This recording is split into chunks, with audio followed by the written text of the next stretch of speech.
jump on for today. While you're working, Kian, we definitely need more games in the region, yeah? Our under 14 players should be playing somewhere in the region of 35 to 45 games per year. Okay. And where you getting money for that? Okay. Andrew, where would you get the money from? So they don't always want to put money into development now. So when they do 30 games, no, we want development. Listen to me, scrap all of the national teams. Let me start with development. Guess what? If we don't have a clear pathway as to where we're going, anywhere will take us there. You know? Well, no, we have a pathway. How long, Andrew? Stop it. Andrew, stop it. Come on. You talk. This is the Zoom, you know. Andrew, I expect better of you. Obviously, we know you have missed some sessions. But oh. So Sammy, the truth is though, sorry. Go ahead. Though, Sammy, is that I am fortunate enough or unfortunate enough to be getting a lot of exposure. In fact, this morning at 4 o'clock, I was up on a workshop with FIFA. And it is amazing. A lot of other parts of the world, including countries in Europe, having similar challenges to what we have here in the Caribbean. What is interesting though, all your point, Alexander, please. What is interesting though is that every time I interact with these technical directors and heads of coach education from across the globe, there almost always is a very clearly outlined plan of action for 4, 5, 10 years down the road, which, I mean, I can't speak for St. Vincent, but for us in the Turks and Caicos, we only ratified ours in November last year. So we are roughly, literally 6 months, going 7 months into our 10-year plan, which is 2021 to 2030. And that is why I made that facetious comment, Sammy, about if we don't have a plan, then any road can cross where we're going. Well, let me tell you something. Let me tell you something, Scamla. You coming? From being on the Zoom, and because of my experience in, well, as coaching and management, you know, at the national level, and I was smart enough to attend most of these Zoom meetings. And I wish our young coaches in St. Vincent had followed our footsteps in terms of being here to learn something. Because everything that is being taught here is what we need to practice in order to go to the next level. I think that what is missing, and Tian could address, you know, is the organization and the management part of, you know, football, right? Obviously, it doesn't really pertain to us. It pertains to people above us. But clearly, you know, we who involved in football, we know something, we can see something when it's wrong. And it's hard for a man like Tian, with all of this information, you understand? He has the vision, and we support that. None of you could say, here's something else. This man is leading us down the wrong path, right? For the first time ever in St. Vincent, there's things that are written down and that are ready to be carried out in order to develop football. And I am telling him, and he doesn't seem to understand because he's such a nice guy. He has to be the leader in terms of St. Vincent football. You understand? And I know a lot of people is going to, and they tell me to young and other pieces. We have to make a campaign to put Kian as president. Not campaign. No, that's the next step. Why am I here on Zoom? If this man have all of it, why am I here to do what? Go back. He has to step up and say, here's something now. All of this thing is mine. And he said Jebel's, all right, Jebel. Whatever. I know he could fool. He can fool people in this room, right? All of this is your idea. Your idea. You understand? Take the lead. We can afford to make mistakes. You understand? We need a new management team. You understand? People who support you, people who you can trust, people who you know who can carry out the job. And guess what now? You don't even have to leave a school job to be president. You understand? You don't have to. So with that, so I am pushing that right now on the Zoom. We need fresh ideas. We need young people, and we need bright people. People who went to college. You understand? Like Theon. Like Theon. No, I'm telling you. All right. We go continue on that. We go continue on that. Let me just say something. Yeah. Mr. Talks and Takers. Andrew. Mr. Edwards. Andrew Simon. I was listening to Vibes at 5. Vibes at 5 is Rio Ferdinand and two other guys every single morning. And they had Bobatov on there. And the same issue that we are having in the Caribbean, they are having it in his country. Bulgaria. Yeah. And what are those issues? What are those issues, Kamala? That we're having and they have? Management, resources, youth development. But Scrumla, okay, wait. I don't want to cut across, right? Right? So you think youth development is the most important thing that we should have? Yeah. Not management, not organization. Are you kidding me? Youth development, organization, everything comes in one. No. Okay, let me finish and then you can talk. Okay, so he was basically saying that in Belarus, where he's from. No, Belarus, not Bulgaria. Okay? Berbatov, right? Yeah. Berbatov is from Bulgaria. Okay. So he was basically saying that at the top, they're taking all of the cream. Okay? At the top, they're taking all of the cream. And they only focusing on the national team, and the national team is not good. There is absolutely no reproduction. It's like they basically focus on only the national team. So the national team is the flagship. I mean, so all the youth teams get the scraps. He said there's no youth soccer in his country. No youth soccer. It's only the league and the national team. So he is running for president to change that. Okay, Theon. All right.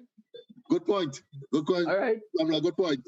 Recommendations from FIFA to develop each member association. That's the topic for today. And we're focusing on the education side, why that particular side is important, and some of the recommendations. To begin, we'll continue this discussion, but we'll look at it in the context of based on what we saw and heard over the World Cup qualifiers, where we went wrong. I shouldn't say where we went wrong. Where we can improve, and some of the positives that we would have recognized during that particular period. All right. Anyone can see the adversity in a difficult situation, but it takes a strong person to see the opportunity. All right, let's try to see the opportunity from the experience we just had in terms of the World Cup qualifiers and the Gold Cup qualifiers as well. So for Player of the Week, we're gonna feature this particular game, and while this game is playing, we could have the actual conversation on the national team and what your views are in terms of the entire process of what you saw happen and some of the positives you would have recognized and where we could improve. So whomever wants to jump in, feel free to start the conversation and we'll just go through this. Well, this game is basically our game against Haiti. All right. So who wish to jump in and start the conversation, we could begin. I know Vicky was there in person. Next to Patrick. Next to Patrick. Does she have a lot to say? Yeah. So Next to here's my Patrick issue with and this particular game. All right. a few other St. and Vincent and the people. was highlighted earlier in terms of people are saying hard luck to the team because it only had X amount of players. For me, honestly, I don't see that as an excuse. It's still going to be 11 versus 11. And the fact that we lost 6 goals to 1 meant that we weren't good enough. It had nothing to do with situation or whatever. This one is that's what I'm saying to you. But yeah, and I came on here and I said we're getting 6. And you guys didn't believe me. Well, and I wasn't predicting. I know we was gonna get 6. So for me, that was part of the problem I had with the analysis from the general public. So yes, we went there with 13 players. Yes, we didn't have a keeper. But the fact that we had 11 meant that we could have given a better showing. At least that's just my opinion. So from there, we could basically start the discussion. Well, if you go to the game with 13 players, you already lose the game. Yeah. Guys, you have to remember where we started. No. We didn't start just last week, Mm-hmm. We started probably 2 years ago. And when we started, I think we have seen over 80 players in St. Vincent. Yep. Okay? So the starting point was good in terms of looking at every player, giving everybody a chance, right? So that's what the coach did. He gave everybody in St. Vincent a chance. And you think so? Yeah, everybody who he looked at everybody, he didn't choose them. You think so? They were most of our young players was there, whether it's for a week, 2 weeks, or 3 weeks, right? But based upon his philosophy, we saw what happened in this game. These are the players that he chose to go with. I don't think I would have gone with these kind of players. You understand? As I say, it's 3 things when you step on the field. If you can set up goals, if you can defend goals, and if you can score goals, you don't belong on the field. Clearly, these guys skip a lot of pathways. They skip a lot of basic training. And there's no way you can skip these teams and move up to the senior team. And I mentioned before, I'll mention again tonight, because of the speed of play. And you guys are laughing at me all the time. I tell you something. You think that Kongakov speed of play is tremendous? How about Copa America? Yeah? How about Copa America? So I just suggest we have to go in a different direction in terms of our scouting. We have to develop our academies, like we mentioned here on the Zoom. We have to do our grassroots program. And me say about system of play, because we ain't ready for system of play and stuff like that yet. We ain't ready for all that yet. You understand? How could you have system of play And you can't control the ball, you can't dribble the ball, you can't switch the play and these kind of stuff. How would it work, guys? You guys tell me. So once you step on the So, Tian, go ahead. Let me just say this, right? From experience, okay? From experience, I'm just going to piggyback what Mr. Carrington just said. My last game of the season in June, I had 7 players, and I'm playing against the first place team. 7 players. It was one, and when I look at the bench, we had 11 plus 8, because you can have 22. Okay? So it was 1-1 until the 80th minute when my boys get tired. Okay? And we hung in there. Until the 80th minute. They scored 2. And they beat us 3-1. But it's the system that my boys came to. So it really don't matter if we move with 13, if we move with a full team. We already know we are there to play. No, Scott, it matters. It matters. Come on. Huh? This is not village football. It matters. This is not. Listen to me, partner. This is national team football. I'm talking about my team. My team. We are there to play, regardless. But Scrambler, okay, let me ask you this. Hold on. Because of the training and the system these boys been through for the past 4 years. Okay, Scrambler, why that is true, right? You think 7 players against 11 because of a system of play and because, it won't happen. I think it won't happen so all the time, Scrambler. It's 7 against 11.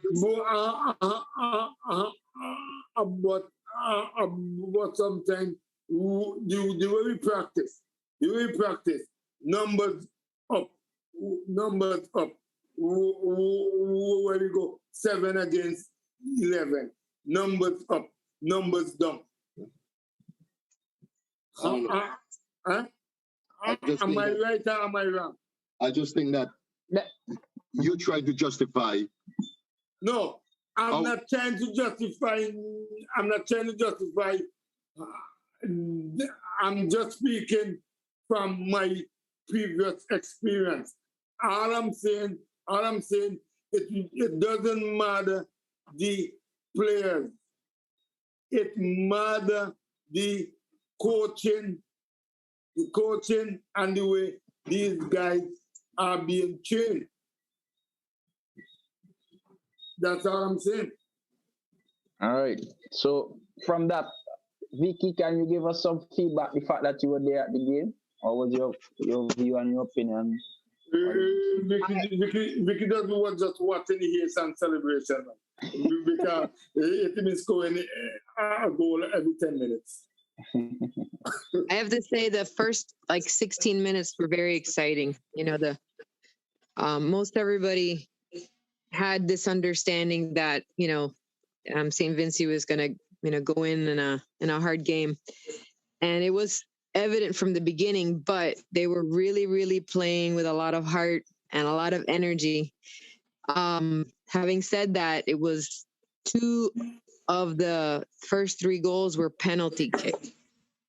And so it was evident that it was the pressure that Haiti put on from the very beginning was overwhelming. And it was difficult to defend out of the box. So they waited too long and then defended in a way that gave up that opportunity. And that was very sad because really most everybody agreed that the score at that point did not really represent what was going on the field. But, you know, what are you going to do? A PK counts on the scoreboard. So, and then there was more of that later on in the game. But I have to give it up. We have to give it up for the goalkeeper. He did a phenomenal job. He made some amazing saves, really amazing saves. And Theon, you said he's 17. Did I read that correctly? No, the right back. The right back. So he's the other one I mentioned that I thought did a really good job. I thought he was a very smart defender. He positioned himself very well between the attackers and the goal. He didn't overcommit, so he slowed plays down that came down his side. And I do believe that because of him there, he was able to keep the score lower as well. But it takes an entire team to be thinking, you know, on the same level as that, which is interesting because he is one of the youngest ones. Which one? Who's that person? Which I'm not saying, you know, anything bad about anybody else. It's just that I think. From Canada? Yeah. He came from Canada. Yeah. Okay, he's from Canada. Yeah, you serious, Vicky? About what? If it's the same, can you get rid of Afro? Yeah. Who give out the penalty? The fourth penalty, yeah. Vicky. The first penalty was from the left back. Well, he gave up one too. The right back was not the one who turned the ball in towards the goal. So that first goal, I believe, was from the player on the left who made a bad decision. He turned and into pressure, he passed it into the goal box. And then I don't remember exactly what happened after that, but all the goals are mixed up in my head. But I know that he did, and he should have done maybe like a step over and then passed it up the line with his left foot, something as simple as that. And that was detrimental to the entire team, you know. So it just kind of rolled on from there. Guys. But if you study the right back and you study how he slowed the play down with a lot of attacks, he did a really good job. I mean, a play is gonna, if you keep pushing down the same side, you're gonna wear down people. But he did a very good job. Vicky. If he had been on the left side, I think he would have done a better job there as well than the other defender. Vicky, our four defenders. Yeah. When they're defending, it's like they want to break somebody's foot. They come 100 miles an hour. There's no slowdown. They're not giving one side. And I'm saying that these guys are crazy. You understand? Yeah, that's why I'm saying that the right defender is a good example overall of what you would want a defender to represent, how you would want a defender to represent. There were other players who did not fall in line with that, who did not represent that. A lot of them didn't, you know, position themselves in the right spot. Because here's the thing, as a defender, if you're, say, for example, you know, weaker in different areas like either speed or technique, if you position yourself in the right place, you can kind of make up for that just by cutting off the angle some. Okay, goalkeepers can do the same thing. They might not be able to catch well, but if you stand goal side and you understand angles and where you are, and you come at them, you can cut off the angle some. And he did that very well. Vicky. Yeah. I want to see the basic stuff. What do you mean? In a one-on-one situation. Yeah. Yeah, he did a very good job in one-on-ones. I don't know. Yeah. Yes, sir. You think I can ask something? You could ask me whatever you want, sir. Why? No why when we defending, we gotta find ourselves on our ass? Why do we dive in? All right. You call that coaching scrambler. Obviously, they haven't been. Let's see an answer. Why? Why, when we defending, we gotta find ourselves and our ass? Well, so for 1 year in a bad position. As with Vicky should have put it like this. The defender stand his ground, and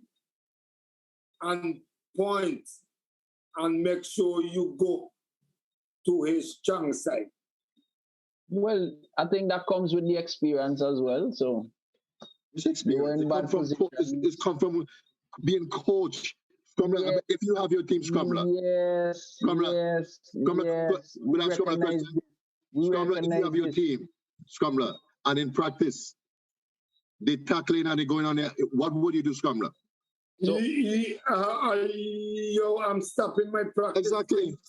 Exactly. So here's another scenario, and it will come up just now, right? The exact scenario. 17-year-old in this particular position thinks that he's going to lose the player, and he will. That could happen. Look at that's what's on the screen right now. That's it. Yeah. Right there. Right. It is possible. It's the biggest defenders do it as well. So as I'm saying. No. I don't see that win international game. Let me know. All right, you don't see it. All right, fine, cool. But my point is this, which is where I want to take the conversation next, which is at the beginning of the qualifiers. I do see it when you're down and you're trying to prevent a goal. Yeah, they slide in, they dive in, they try to do everything to block the ball.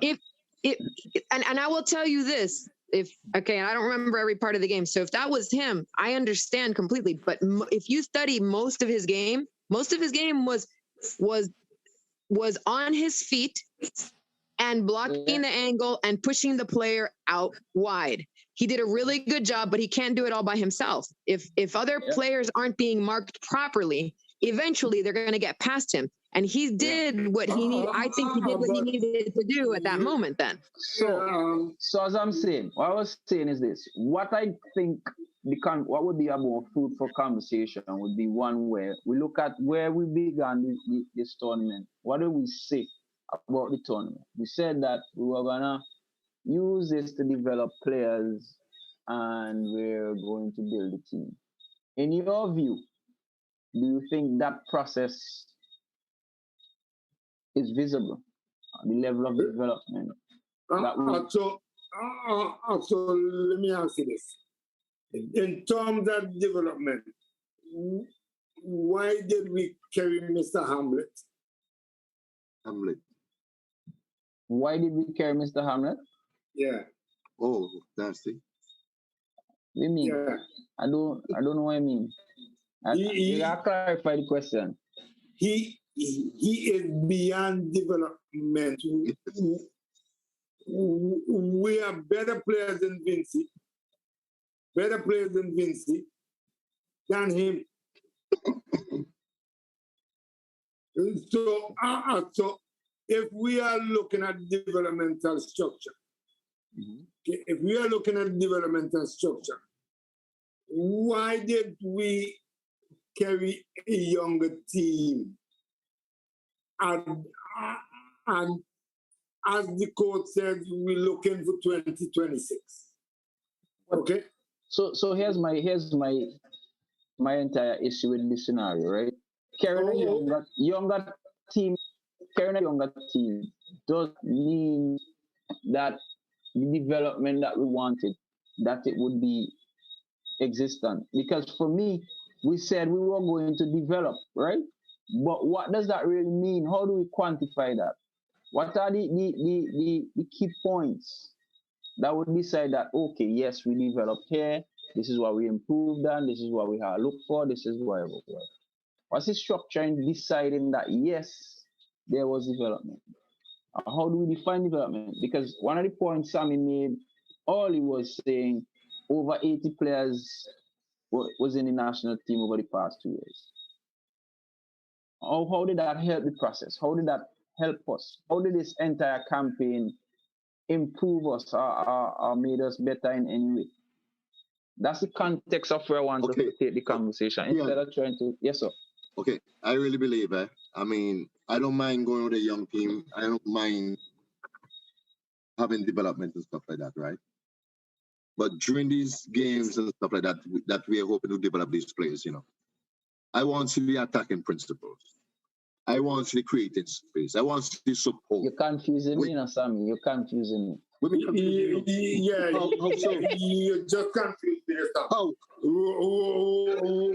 We're talking about development and you jump straight into setting up.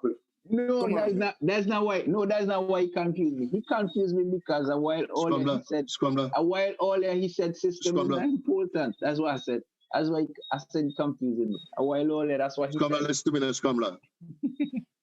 Are you listening to me?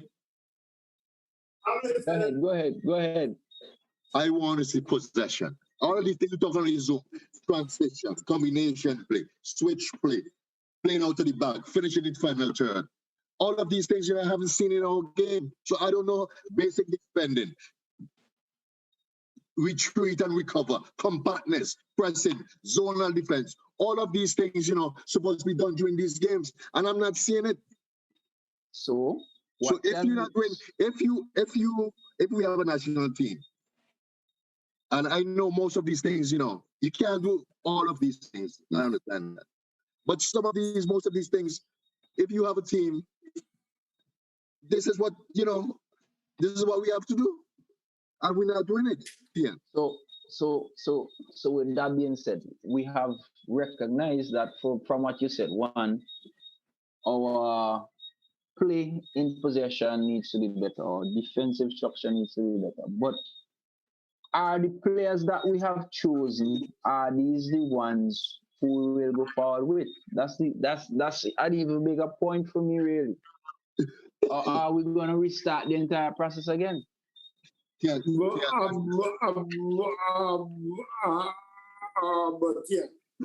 depending upon what the head coach says, okay, it's a developmental process, and it's a long-term process. Okay. And we're looking at 2026. Okay. But Theon, since 1992, I've been hearing that.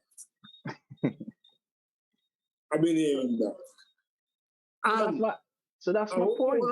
Hold on. And we had a young team then. Yeah. So that's my point.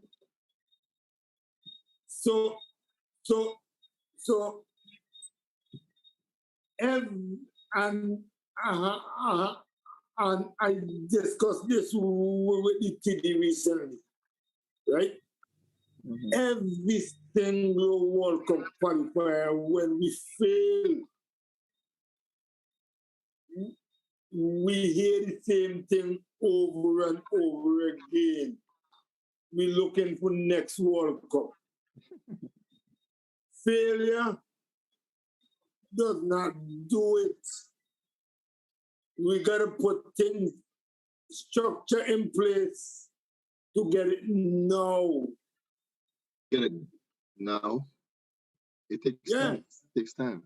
So again, in your opinion, based on the players that were selected, can we move forward with these players? So that's the question. Nope. I think.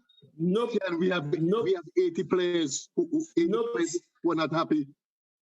Young players. So all right. So in terms of the developmental process that we said we were going to do, the players were the wrong ones, based on your opinion, or is it the process needs to? It's a core of deficiencies. Okay. All right. Core of deficiencies. Okay. Let me start at the top.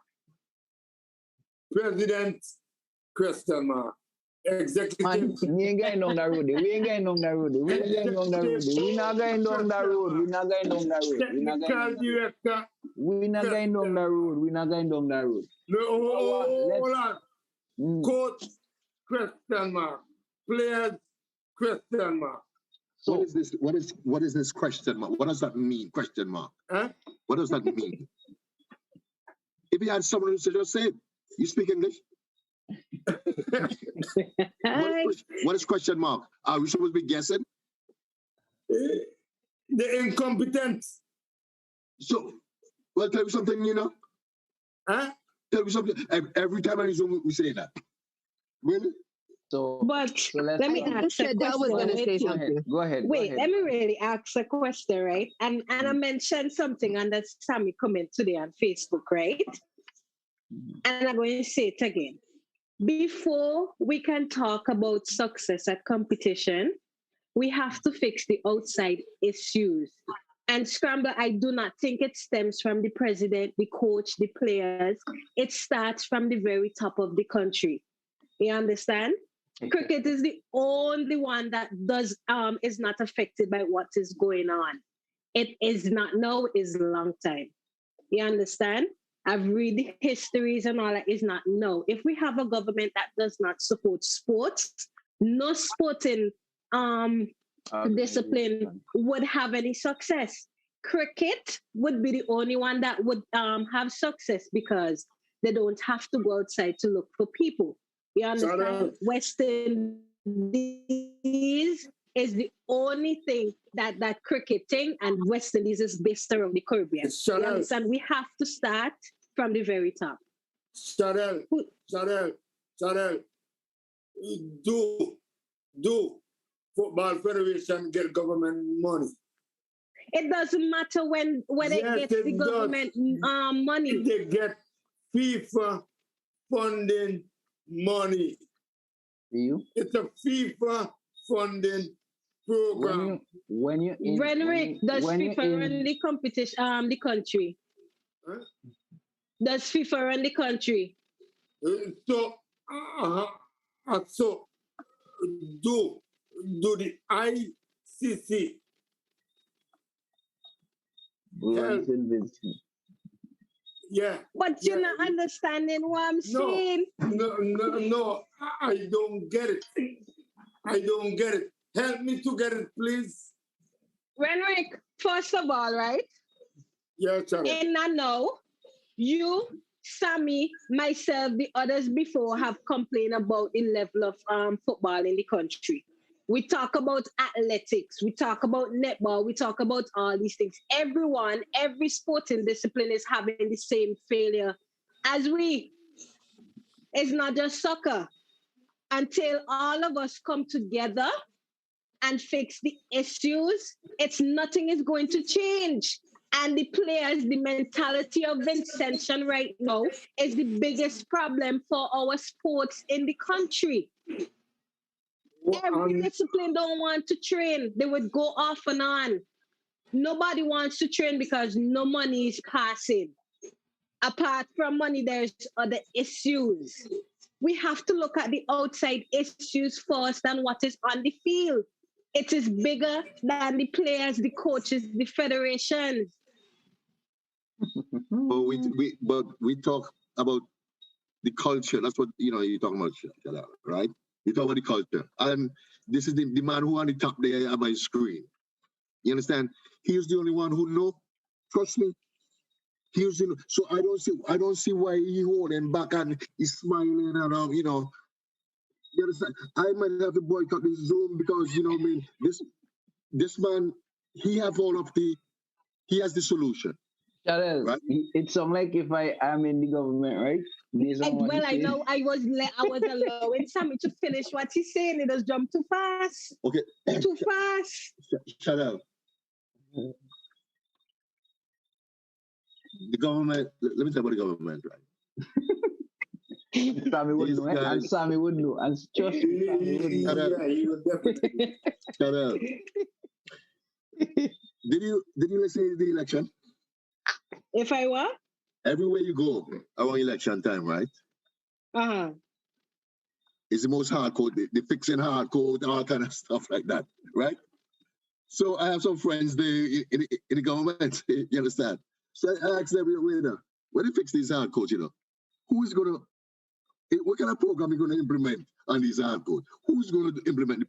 And they said Street that's it. football, netball, and hardcore cricket.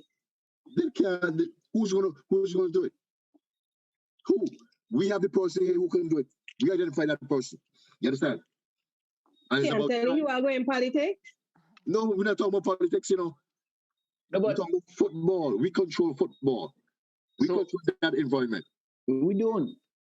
What do you mean we don't? We don't. It is, and I was trying to mention this a while back in terms of the effect of the other stakeholders in the country and how it affects the entire culture of the football itself. So, for example, Renwick says FIFA gives us money. Okay, fine.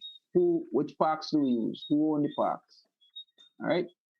When there's a particular event, do we get to use the park? Is the park dictated by somebody else? Boom. Let's look at the school system. Does the school system allow for persons to see physical education and sports as a means of development, or is it seen as a pastime? This is based on the policies created by our leaders. All right, so that's the next one. Let's look at the finance side. How much finance is being placed within the different sporting sectors? So it gives us an image or a culture that exists, and it would perpetuate.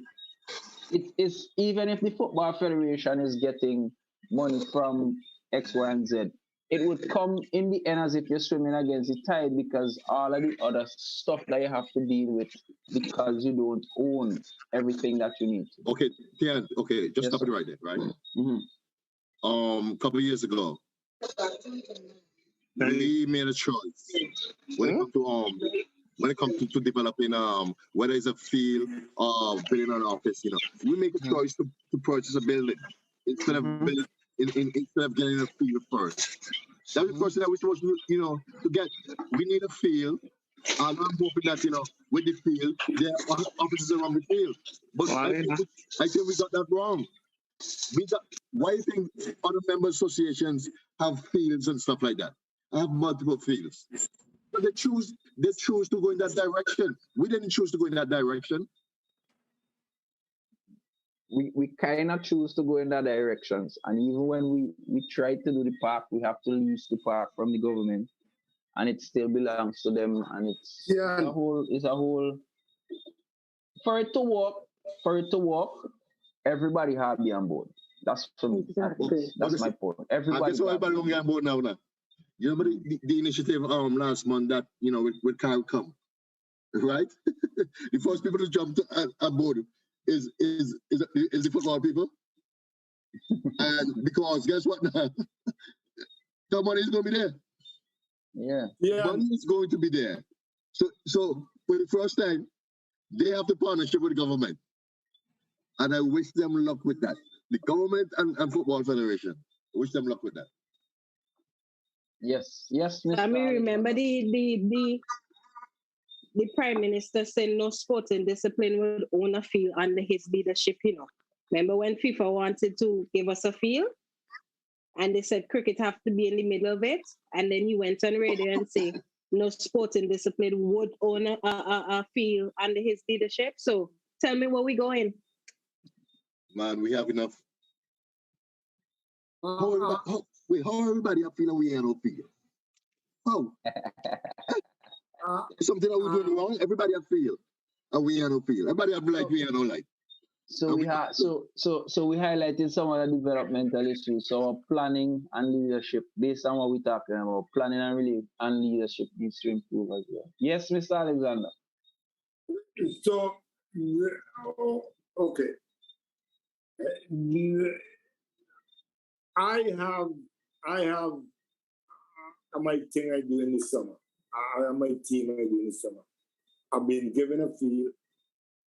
It's not too prompt, but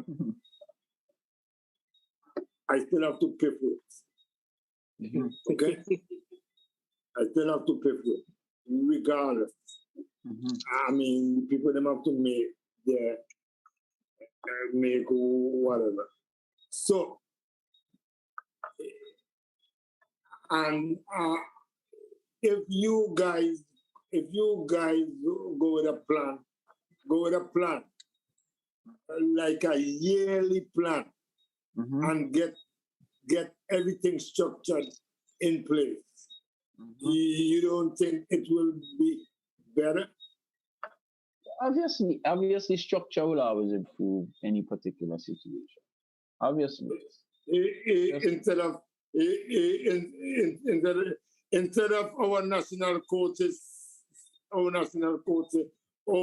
we don't get this feel, we gotta change it. Come on, man. I think there's a plan being developed, We're waiting for them to get us this plan. He had turned his Zoom again like 6 weeks ago. Up to now, we can't see the plan. 8 weeks, not 6 weeks. 8 weeks. Say them about 8 weeks. You understand? But anyway. Yo, my tongue is all like a hungry dog. Yeah, I know. Right. So really and truly, right? So just from the discussion, we recognize that leadership and management, as well as planning, needs to improve within the country. And one of the other points that came out is that we also need to have our stakeholders on board with basically what we're trying to do. Last week, we looked at the academies, and it was the point that stood out was the fact that in the academies, it is encouraged to allow players to play multiple sports, and that would tie directly into what Shadell just said earlier. If the culture is one where we integrate and we allow players to play across the different sports, obviously it would help. But the issue remains the same. We're not together. There's no real structure. There's no real organization. So that, I think, is something that we need to tackle.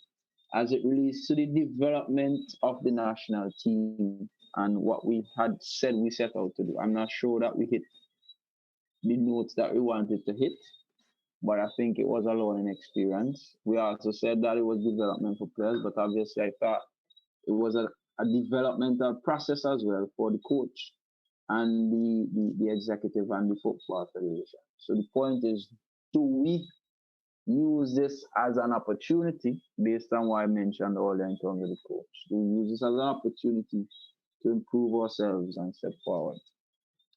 Next on our agenda for tonight is these lovely ladies. So the CONCACAF Women's Under-17 qualifiers, we have been placed in Group B with Barbados, Curacao, and Belize. These games are going to be played in Florida. I know they have started training since last week. So last week. last week. They couldn't train before, basically. Oh, okay. So I know that this process. That's Brambles team? Yeah, that's Brambles team. But we see Bramble training process since 3 weeks ago. That's Jibel. That was Jibel. That's Jibel training. That was the national team. Okay. Well, that's the plan, I mean, tell them, it's the national team when they go to Jibels, that's the plan. That way everybody. No. Don't try that. All right, so that's where we are. That's where we are in terms of what's next for the national team. I think the males as well, under 17s, should have their qualifiers coming up as well. So I figured they would start their process of training as well. So stuff happening in terms of national teams. We still can't. Well, last week we postponed our games in terms of the practice match series that we usually have at Sinai Playing Field. That was due to the weather. Persons were complaining, so I decided to put it off. So this weekend will be on. Hopefully, Shadell and Blossom would confirm which teams are playing as well. But that seems to be the only football that's going on at the moment in terms of formal type football. We have something going on. I'm sorry. Yeah, I was about to mention that. So I was about to say, along with South Leeward, who have been having some games as well. But the country is not really in a state where persons are free to do these type of activities and events. So that in itself is a ticklish touch and go situation. So that's where we are in terms of national teams and football in the country. So hopefully we'll have learned from this experience and we push forward. Very fruitful discussion. Where you going? Yes. Tian. Oh, you, Hello. Yes, sir. Yes, sir. Go ahead. Pinay. I think in terms of like for the senior men's football, I don't think they're gonna be having any football until the next year when the Nation League start.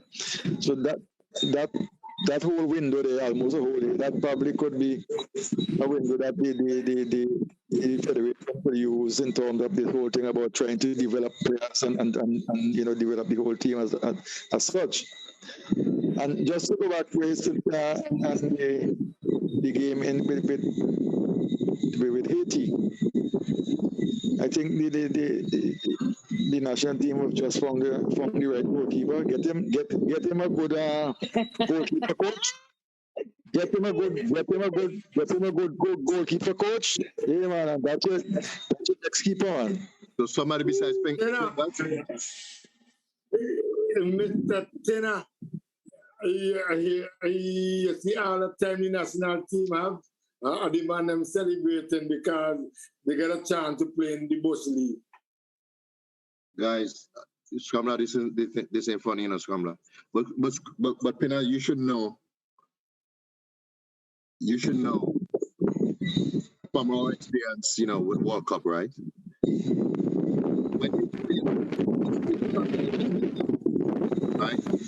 When you feel in a World Cup, there would be changes, always like that. There would be changes. We're waiting for them to hear from the federation because they're under pressure too. People want them to go. You understand? So they're under pressure, the coach is under pressure. So we have to wait for the next couple of weeks and see exactly what they're going to do. There's no way they could continue like this. Absolutely not. There must be changes. Sorry. There must be changes.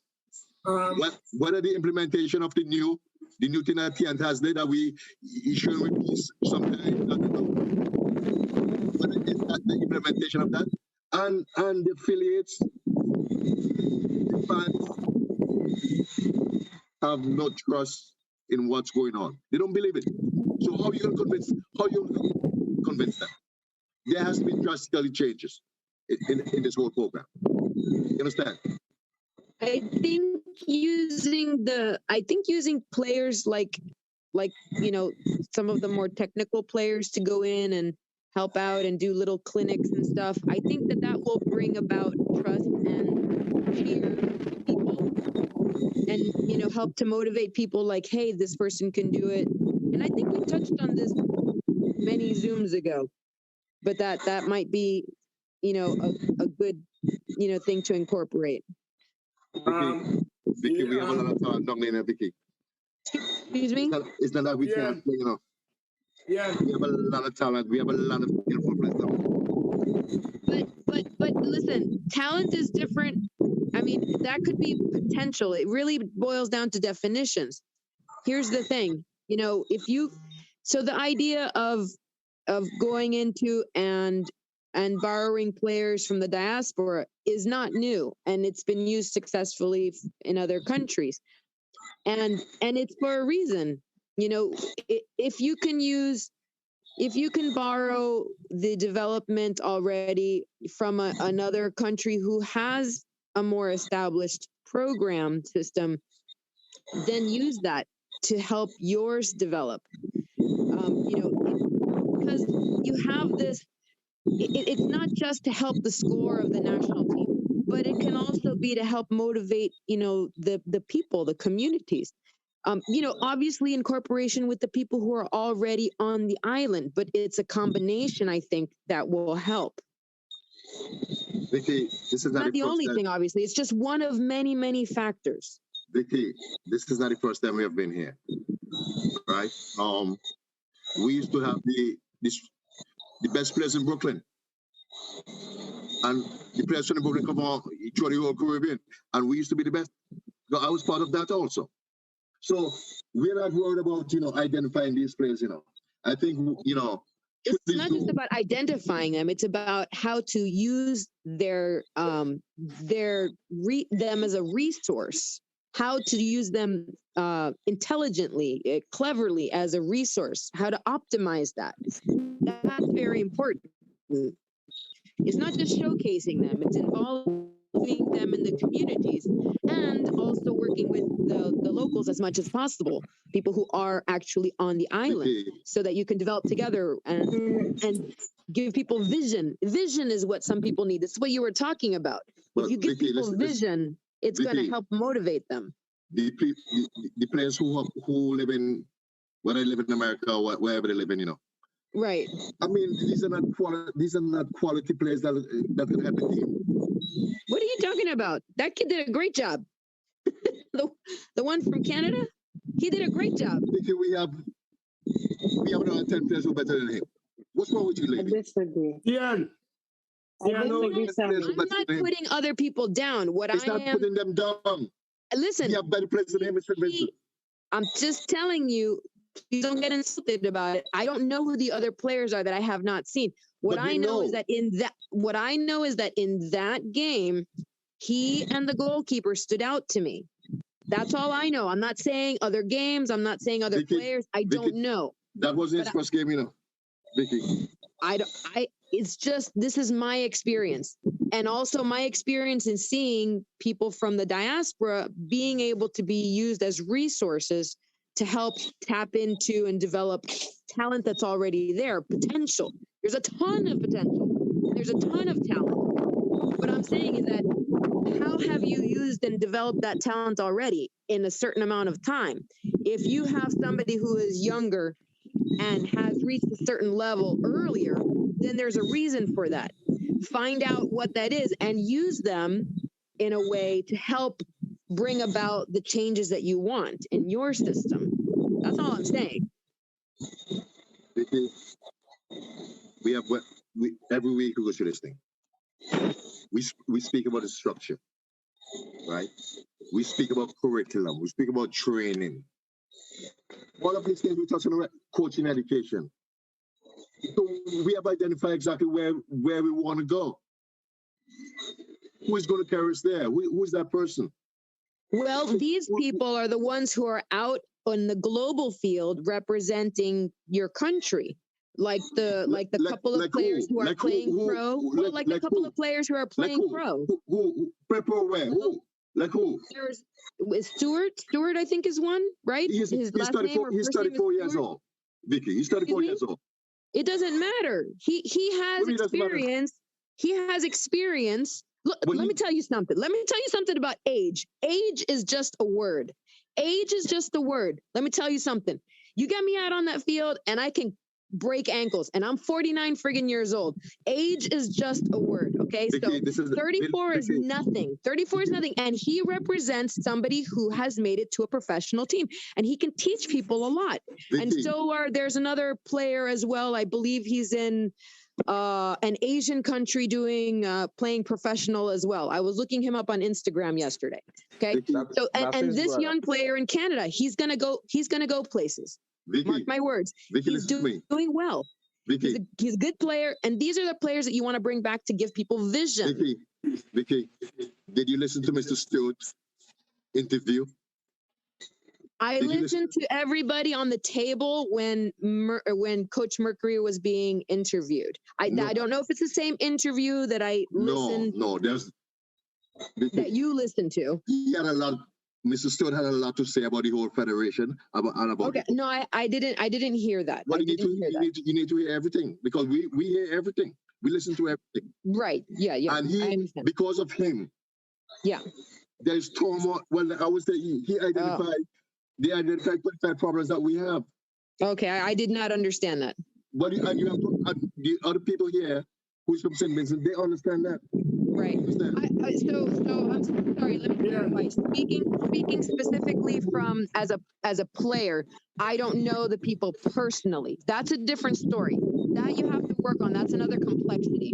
So what I'm in general saying is people who have gone out and been able to represent professionally, use them in that way as a vision. Now, within that construct, you have to figure out who of them, are people character wise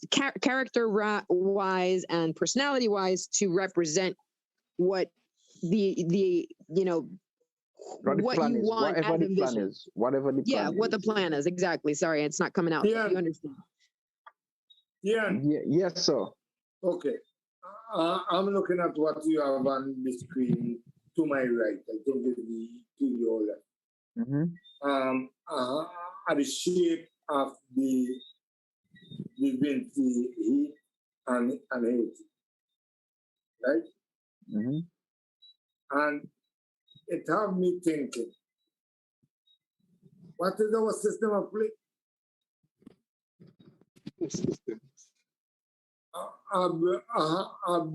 Because you look at the shape. We have 1 against 4, then 2 Haitian, then 3 Haitian, and then 3 Vinci, and I'm suggesting it was 4 Vinci and 2 Vinci Cinema when we have the ball. Remember this is the second pass after the kickoff. It doesn't, Sammy, let me finish. Sammy, Alexander, this is the second kickoff. So you're saying to me, there are teams that line up on the half and play to the back and then kick it long. Could you recognize No. I'm saying get people into those gaps like immediately. Well, that's part of the analysis of the game, but I'm just telling you, this is the second pass after the kickoff. Yeah, this is the second pass, basically. And you're telling me this is the second phase after the kickoff, and the Haitian team pushed up that high. It doesn't matter.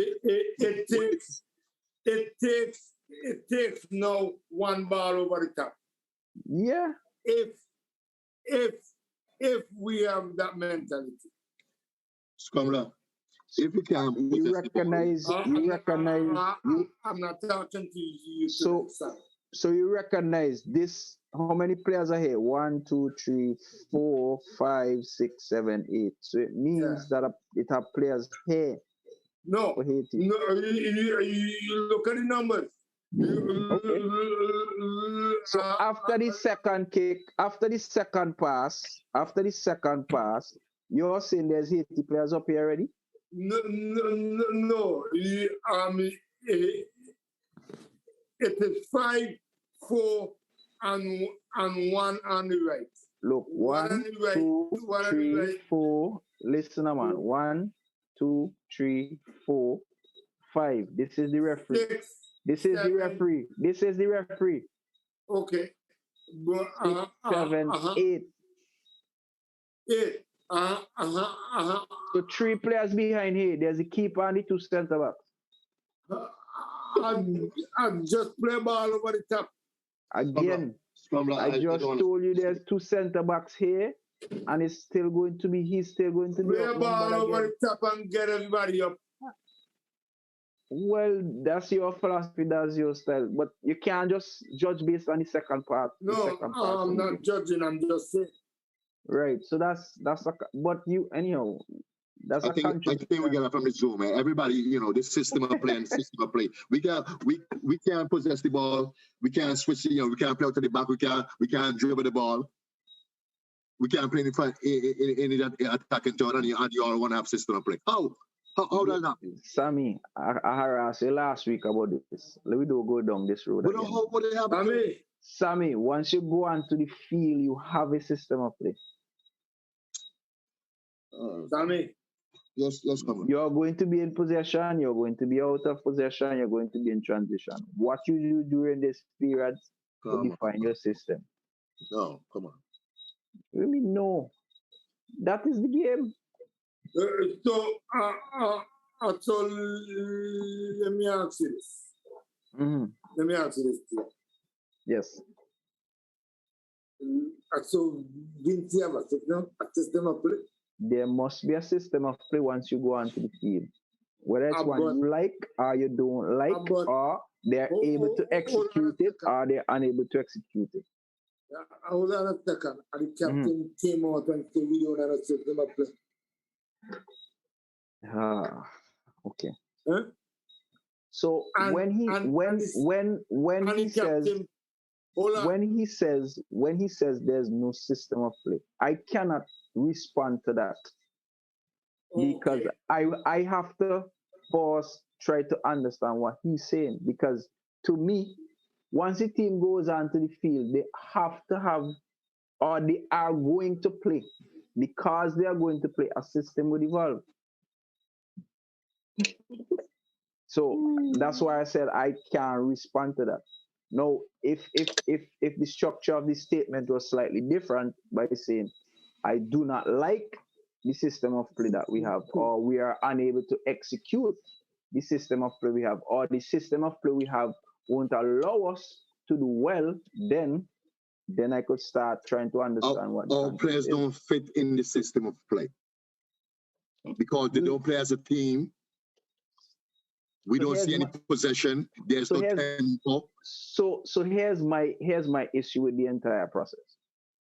How can I be objective about something I don't know? No. I am saying to say. It's there in every game. Hold on.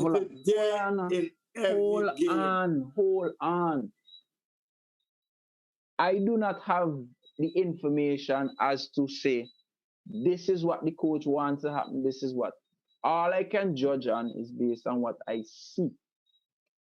I have one question. How many players on this team plays in the first division or plays in the second division? How many players on this team? This team was the keeper and the left back. So just two? Yeah. Good night, guys. Wait, looking. I just want to add something. Connie did say there's no system of play. That's what he said. Now, whether that's true or not. But here's a quick point. If you have a system, are you playing a system with three midfielders that I see there that are flat, square, in a line? Is that how you would play your three midfielders? That's my point. That's there for person. We have the ball, right? Don't we have the ball? Brother, why are you doing that? Why are you doing that again? You gotta listen to something. Okay. I can't listen to that again because do we have the ball? Theon, do we have the ball? Look, I can play it. I have to play it because I don't understand. Something. I'm looking what I see. We have the ball, right? I do understand. It's the second pass of the game. That doesn't matter that it's the second pass of the game, Theon. You have start. Your system gives you starting positions. Okay then. All right. You're right. Just listen, Theon. Theon, you gotta listen sometimes. Yeah, listen. I'm seeing three midfielders flat. If you have a system, how do you play three midfielders? Tell me. What's one way you play? You play them flat? Okay. No, answer the question. So where we're going now is going to be a subjective point, it's right? It's not subjective, Theon. You can't. If you play players flat, one pass beat all of you. You cannot advance the ball. So again. You have three players flat. So again. This is the second pass from the kickoff. It doesn't matter the second pass. You telling me to listen while you ain't listening. Oh my God. This is the second pass, right? And then you base your entire argument on what you saw from the frame. Okay, Of fine. course. Okay, fine. I said, okay, fine. Cool, no problem. Then you're gonna ask me, how would I play my three midfielders? Well, If I say how I play, if I tell you I play my three midfielders horizontally, you're gonna tell me I'm wrong. But that's what I want to do. Does it make sense to play them three horizontally? Why not? Okay, so do you know what my system is? Okay, but, In attack? when you normally nobody plays which attack? horizontally. Which attack are you talking about? He's asked me about my system. I'm not talking about Sylvia. Ask me how I would play my midfield. If you play three midfielders flat, you're not a good coach. It's as simple as that. All right. So again. When we have these conversations, I am trying to get us to start being more objective and to be more objective and less subjective about what we're talking about. It's not a matter of subjective, Theon. Listen, if you got three midfielders, who do they have assignments? Tell me. Yes, they have assignments. Okay, what are the assignments? What they have? I don't know specifically what you're talking about. In possession, out of possession, what? Can you play 4-3-3? Let me tell you. No, I'm asking you. I don't understand the question you're asking. Well, I'm explaining myself. Listen, when you have three midfielders in the middle of the park, Theon, right? There are two ways you play it. Two defensive and one ahead as the schema, or two offensive and one defensive. If you have a top defensive midfielder who could pretty much cover a lot of the ground, then you use him defensively and you use the two ahead. They're never on a straight line. In other words, you won't advance the ball. The ball will go square all the time. Here's the other thing. Then you have the wide players who take care of the channels. Right? So the defensive midfielders, preferably, it depends on your team and who you're playing. You could start with two offensive and one defensive. And then when you're a goal ahead or two goals ahead, you flip that defense and you come to two defensive and one as the schema. That's the pyramid in the middle. Okay. You should never be caught square. Okay. How are you going to advance the ball? Here's how you advance the ball. You got two defensive and you got one right under the striker. He makes the move, you get the ball forward. He could play with the striker and play with the winger. So now you're advancing the ball. I watched the team. There's no organization. So you got to stop saying about objective. When you play this game, Theon, you have to know when to apply the word objective. You don't play three midfielders flat. But let me ask a question. The players are wide. The wide players are wide. The three midfielders in the middle of the park cannot be square, Theon. No, you see where the argument went. No, you say no. I am saying it is correct to have three central midfielders flat. When I never said that. Right. I didn't say that. I didn't say you said that. We just said. I'm telling you what I see. I never said it. What I mean is that should not happen. I asked the question about the formation and the system of play. Right. Okay. So, I asked the question because if you go back to the fourth slide, as the ball passed back, those guys are flat across. Flat across. Which should be a diamond shape. Exactly. Wait, guys, wait. You guys are not the coach. We're talking about the coach. We're talking about a sensible system of play. We're not talking about the coach. Wait. Not doing that. Excuse me.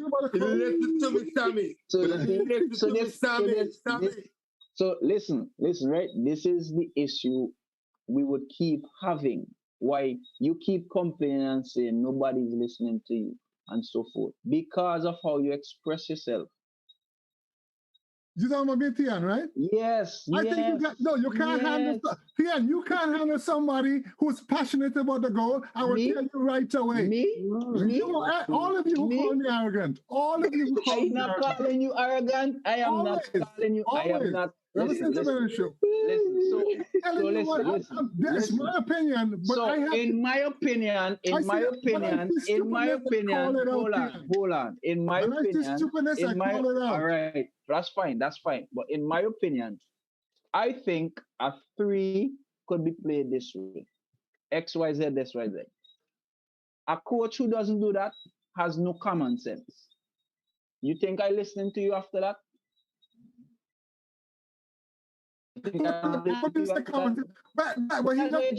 trying to show you. I'm trying to show you what you just did. I am trying to show you. Listen, man. I was listening. You listen to me now. I'm trying to show you how you decided to express yourself. That's fine. I am not saying the information that you're giving is wrong. Well, listen to the information. Right, but I'm trying to show you how you express yourself would affect the listener and how they continue to listen to you. But you have to also get past that. No. We are emotional creatures. We are emotional creatures. Once we feel threatened, we shut down. And as a teacher, you gotta recognize that you're trying to teach right now. Yeah, I'm not trying. Well, I don't know. I wouldn't do that to players. I wouldn't tell players. No, you're trying to teach, as in who's here. You're trying to teach. I'm not trying to teach because I'm just giving you my opinion. And we're wrong with that man trying to teach. But that's okay. But competent. Let's stick to the point. Okay? I don't have much patience. I agree with you. I agree with you. I don't have much patience if people don't know what they're doing. If I agree with you, if you have the 3 players flat in the middle in possession of the ball, it's going to be hard to transition the ball forward. I agree with you. If in a defensive position they are caught square like that, one pass can beat them. I agree with you with all of that. Okay, let's get past that. Here's the other thing. No, we can't get past that until you. No, you ain't getting the point. You ain't getting the point. I got the point. I am passionate. You are passionate. But I have my. You gotta realize. You got to realize that even though your information is correct, people ain't listening to you. People ain't listening to you. Okay. Once they feel threatened, you're trying to embarrass them. You made your point. Here's the other point. Wait. Could you all? Shadell was trying again, so let me get Shadell and then Patrick because. Go ahead. It's Scrum that start everything with the diamond. Which Scrum? You really want Vincent to play diamond in the midfield? Sammy. That's not right. Sammy. Wait. Hold up. I'm not here. Who is going to be the bottom of the diamond? And who will be at the top of the diamond? Which one of them? Really? But Sammy, you have to assign that. You have to. There? But that's the coach's job to decide who would play at the bottom. This is why he's not playing it. This is why he's not playing it, guys. Sammy, you make the best of what you have. The best person to play it plays it. You may not have a professional to play it, but that's how you teach it. Guys, we don't play out of the back. Sammy. Yes. In the beginning, you said it. How many players you said he had? 80 players. Okay, I'm done. Rest my case. Why rest your case? You look at the 80 players. You can't rest your case. This scrum that you have to elaborate. Okay. Good night, Chanel. Good night. Okay. Good night. Okay. You have a 6 and an 8. A 6 and a 6, an 8 and a 10. And they have assignments based on their ability, and those assignments determine your position on the pitch. That's my point. It's like Patrick, you work at the airport. So I'll ask a question now. Based on the game that was played, was the team playing a 4-3-3? No. So it's hard to tell. Team was playing a 4-2-3-1. So how we read? Anyhow, go ahead. A 4-2-3-1. My television must be different. Go ahead, go ahead, go ahead. It's like my television must like breakfast. What system? What formation did you see, sir? Eh? What formation did you see? I saw 5,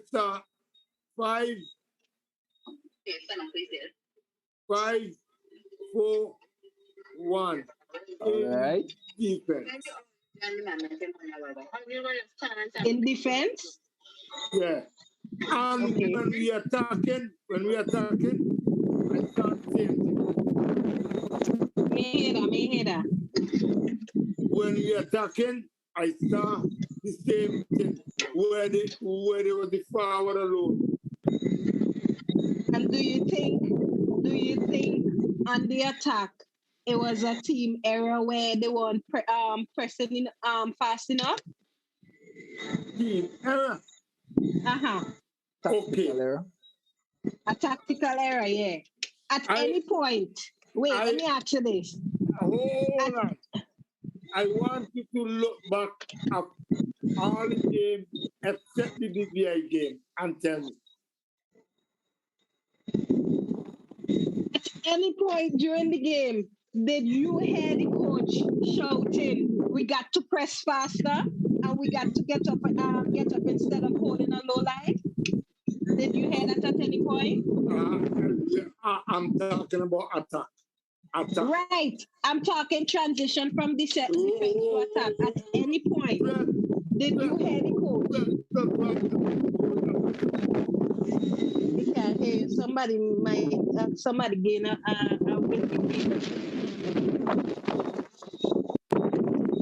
Pena, turn off your phone. I don't organize. Go ahead now. Go ahead. Okay. Go ahead. Pressing doesn't have nothing to do with attacking. Uh-huh. What do you mean, scramble? No. Based upon what you just said. Transition to attack. What do you mean? So everybody going to stay back when one straight away? You just said at the place, the coach said, I had to press a little higher. I asked you if at any point during the game, did you happen to hear the coach shouting, "We got to step out, you got to move out faster than that"? At any point, did you hear that? Wait, Sammy, wait. Let me hear it. I did not hear that. You did not hear, okay. Uh-huh. Shut I up. didn't hear that. Pressing is a defensive principle. Yeah, it is a defensive principle. So just get your act together.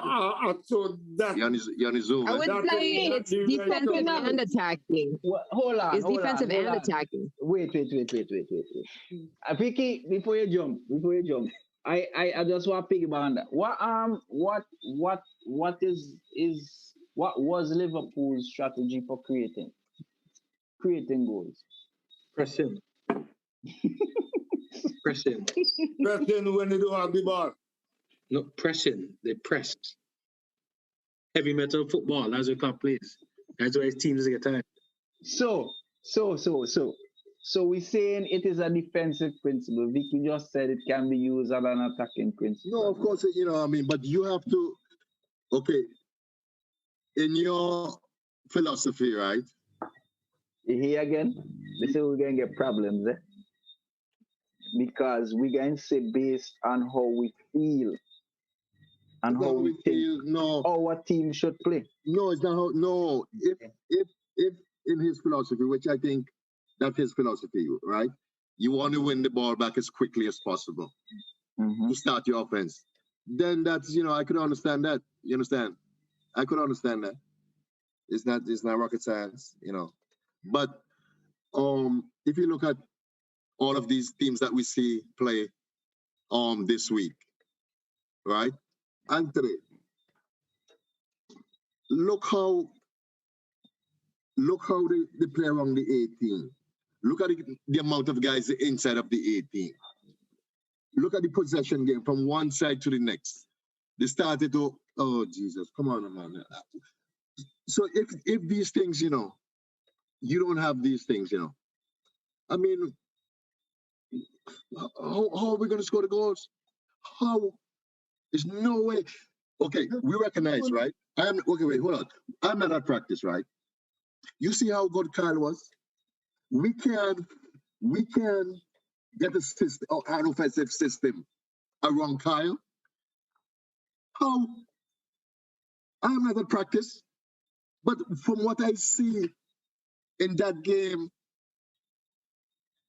the offense should go through Kyle. Kyle should touch the ball every time we move forward offensively. You gotta play the ball into Kyle. You must play the ball, and we as a coach can't step. Well, you don't belong coaching. So, Sammy, let me ask you this. Yeah. Put a pin in what you're saying, right? Yeah. Remember when Vicky was just talking and Tristan, right? Right. You had contradicting views on it, right? You told Vicky to look back at the other games, then look at the other games, then to see Tristan performance, right? Do you think it's fair for me to say to you, look back at the other games, then where Kyle played? Is he consistent? So you're saying, okay, it seems to me, and this is the problem that we have. We are not playing as a team. It's a bunch of everybody what they feel like on the field. So I mean, you didn't answer the question, no? You didn't answer the question. Answer the question, no, man. Oi. Answer the question, yes, sir. Wait, no, let me ask you a question now.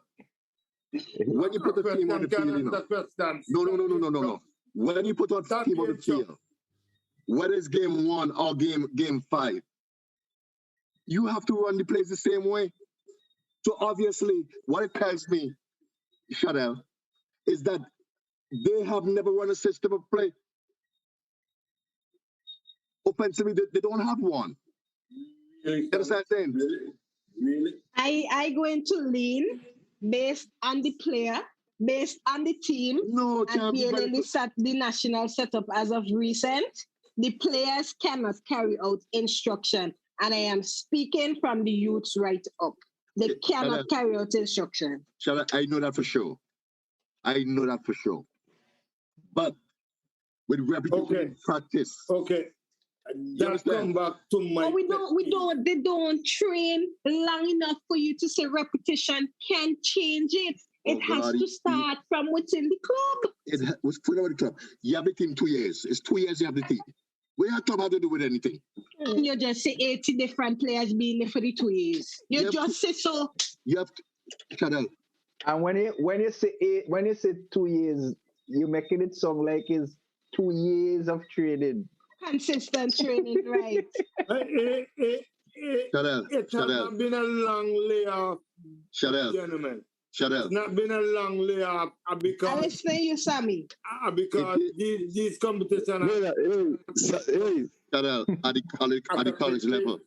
At the college level, right? They give you 2 weeks. In one evening in my little U10 camp. Sammy, I'm going to stop you there. We're talking about different mentality of players. Come on, man. You know better. Who's the coaches? In my U10. It's the players you recruit, and we don't have it in Simmons. So the biggest problem is our players don't want to train. They don't want to listen.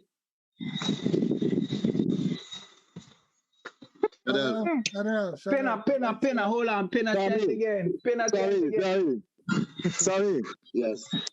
What we would probably have to do, you have to try to get some of those tapes that you had when we had the team in. Man, we had to get on them. And show them from constant practice and repetition how you would bring players who basically, if they want to say they were nothing, and brought them to a stage where we developed a style of play and how it should be done.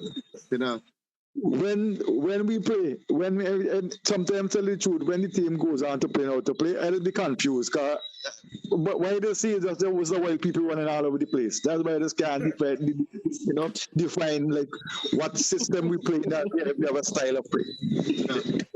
We brought the fact that you could say see people running wild, that is the system.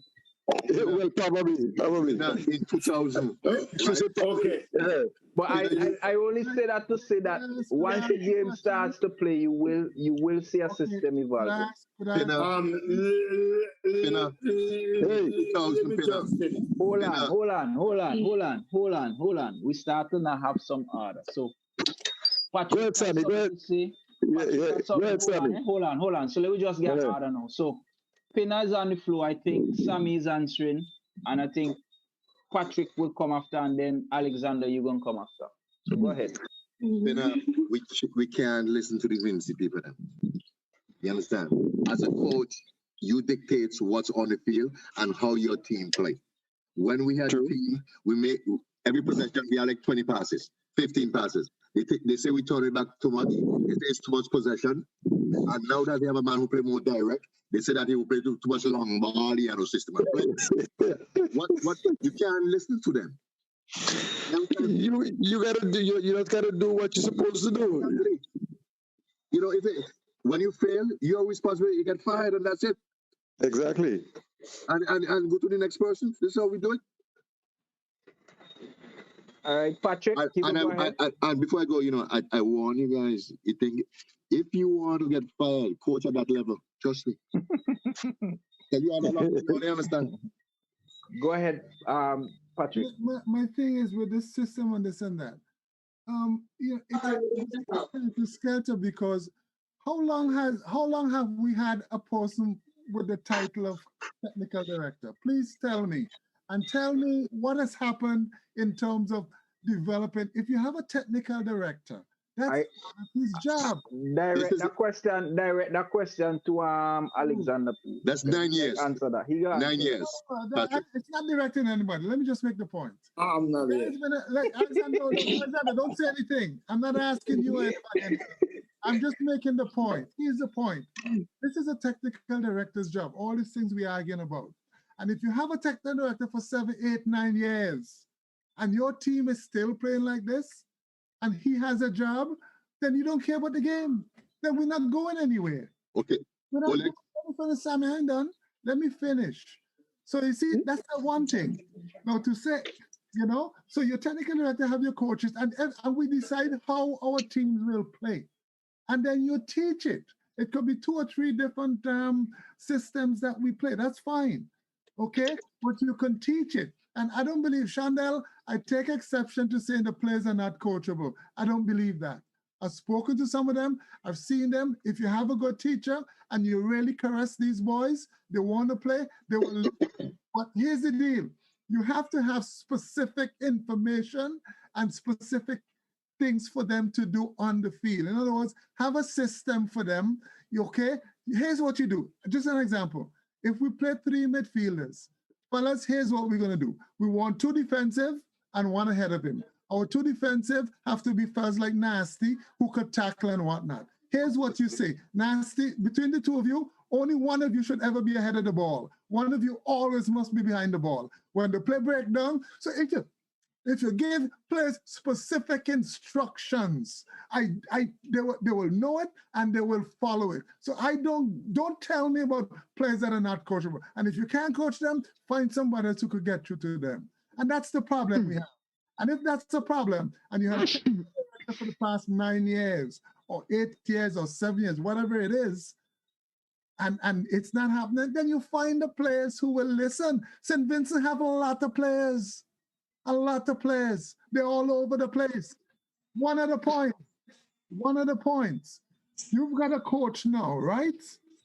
And you have a left back that's been making the same mistake since March. Playing the ball across his goal, putting his goalkeeper and other defenders with 50-50 balls in the box. That created a penalty for us. Now, why hasn't he improved? You have a coach. Why hasn't he improved? 1, if he doesn't improve, why wasn't somebody else tried? Or you want to tell me in St. Vincent we don't have anybody who could play a better left back than that? Are we serious? What if it's the one from the one big killer you're talking about? This is why I get mad. Or if it's the one big killer.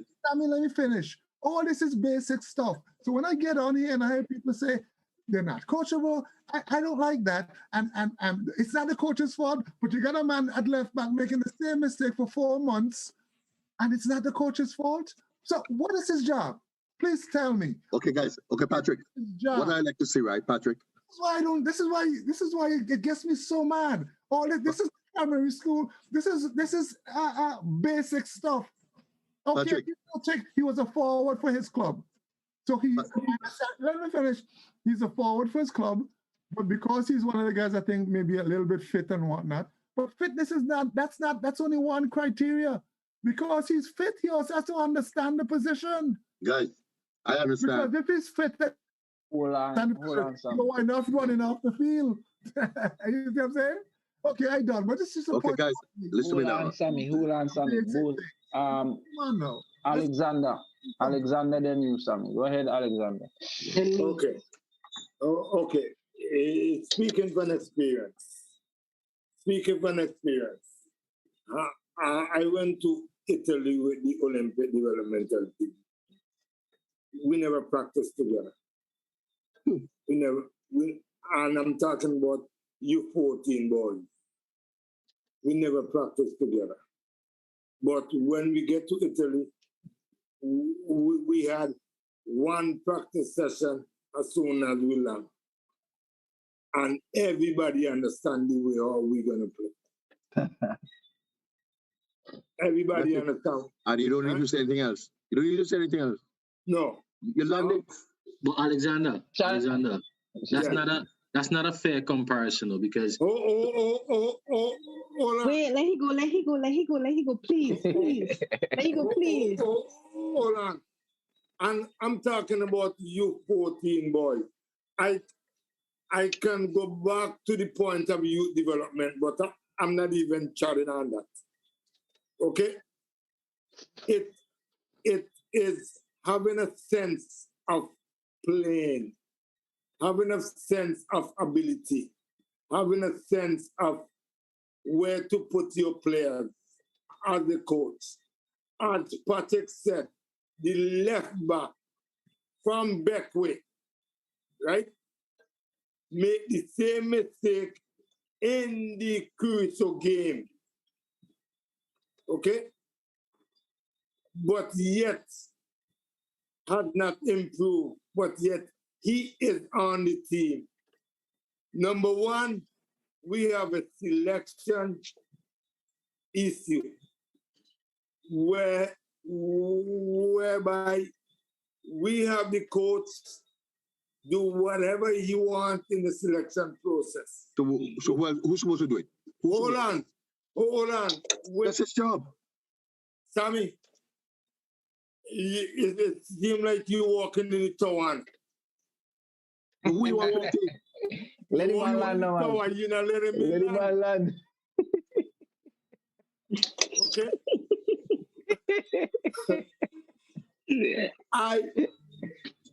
I don't have no problem with that, but you have to know your players.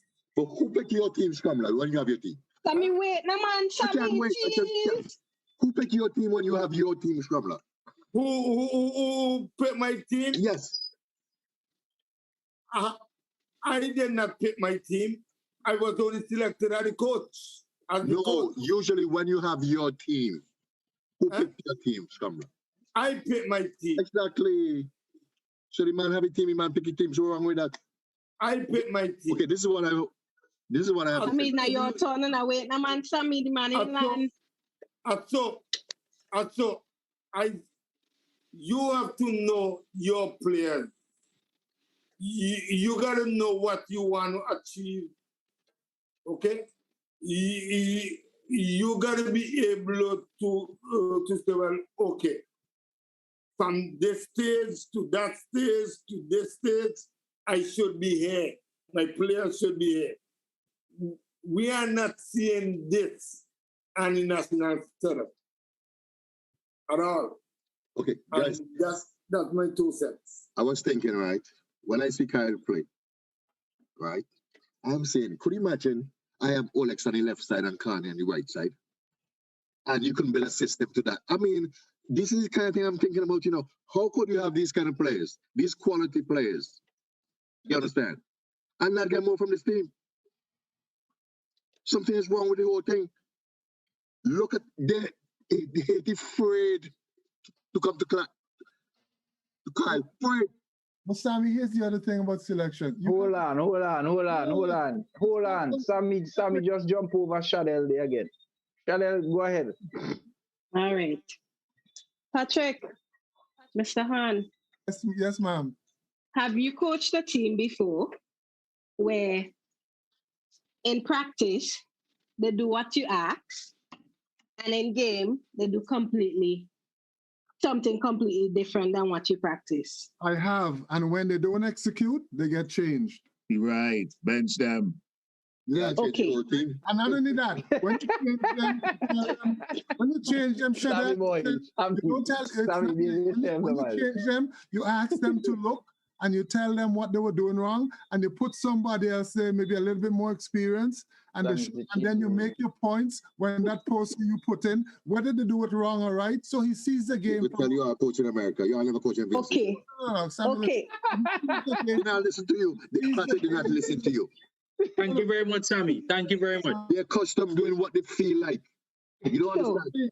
Sammy, you're saying the players are accustomed doing what they feel like. Is that what you're saying? Yes. If I'm the coach, I'm in charge of that. And something has to be done because the coaches are not, the players are not in charge. The coach is in charge. Patrick, they will go over it in practice now, Patrick. I mean, St. Vincent's a big place. I will get a less experienced player who will listen to me because that's your job. In America, you get fired if you let the players dictate. And who can come training? Who can come training? Okay, well, that's St. Vincent. As I'm saying, you need to change your culture. And this is that's what Chanel trying to express to you. That's what she's trying to express to you. But the national team is in camp. Okay, let me be bold.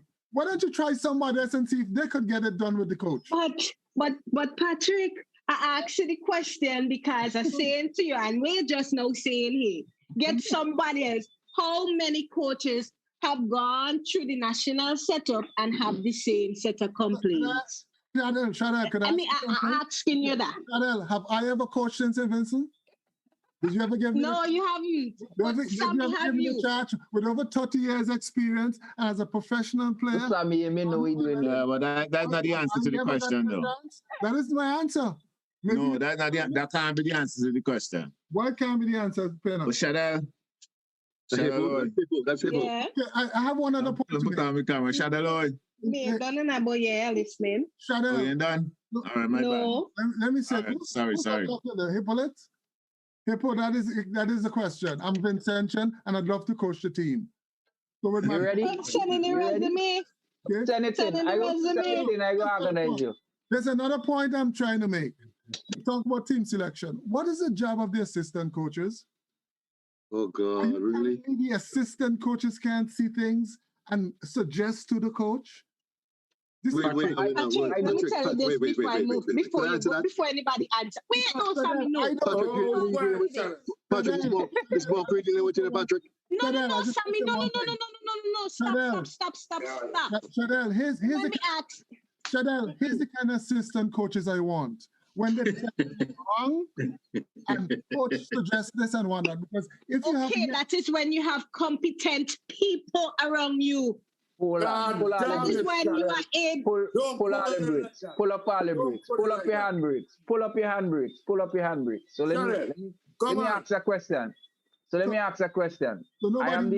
I am the head coach.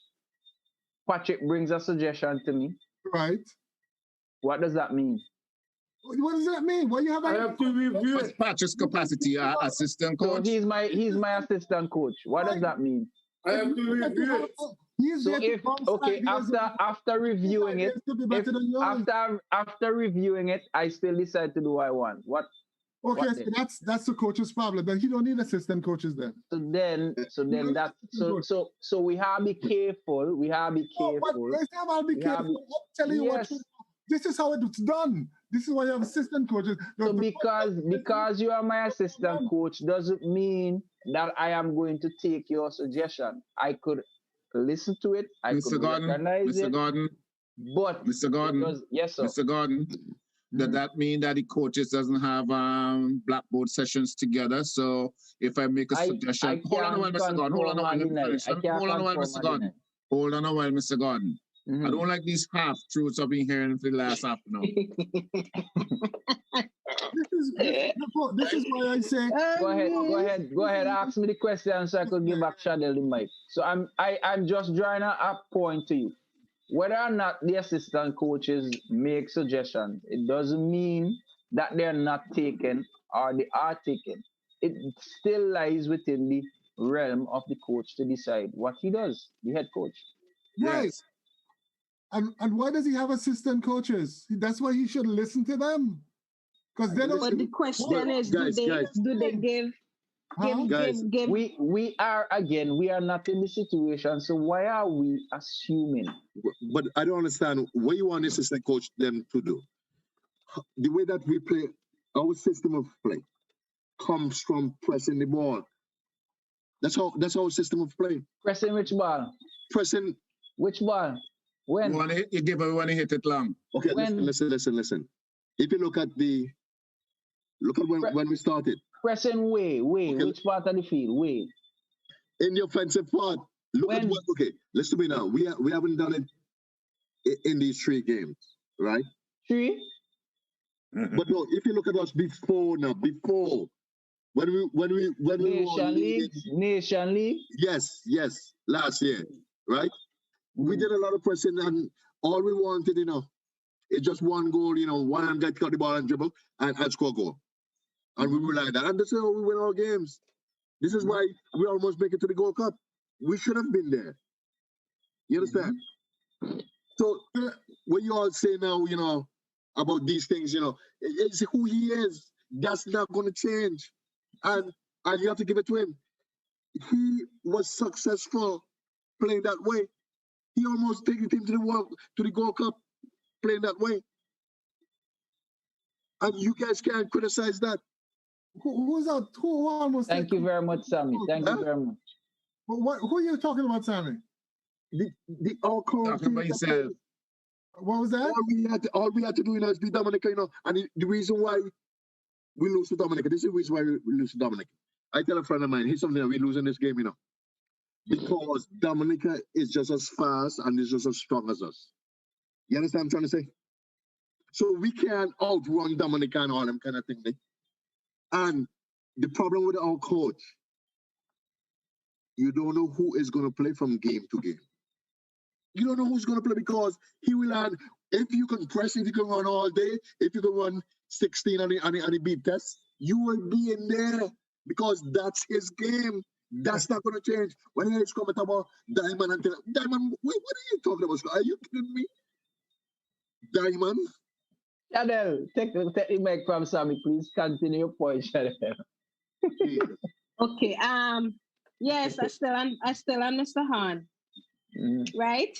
You said, you also said, if a player, that the player was making the same mistake since March, right?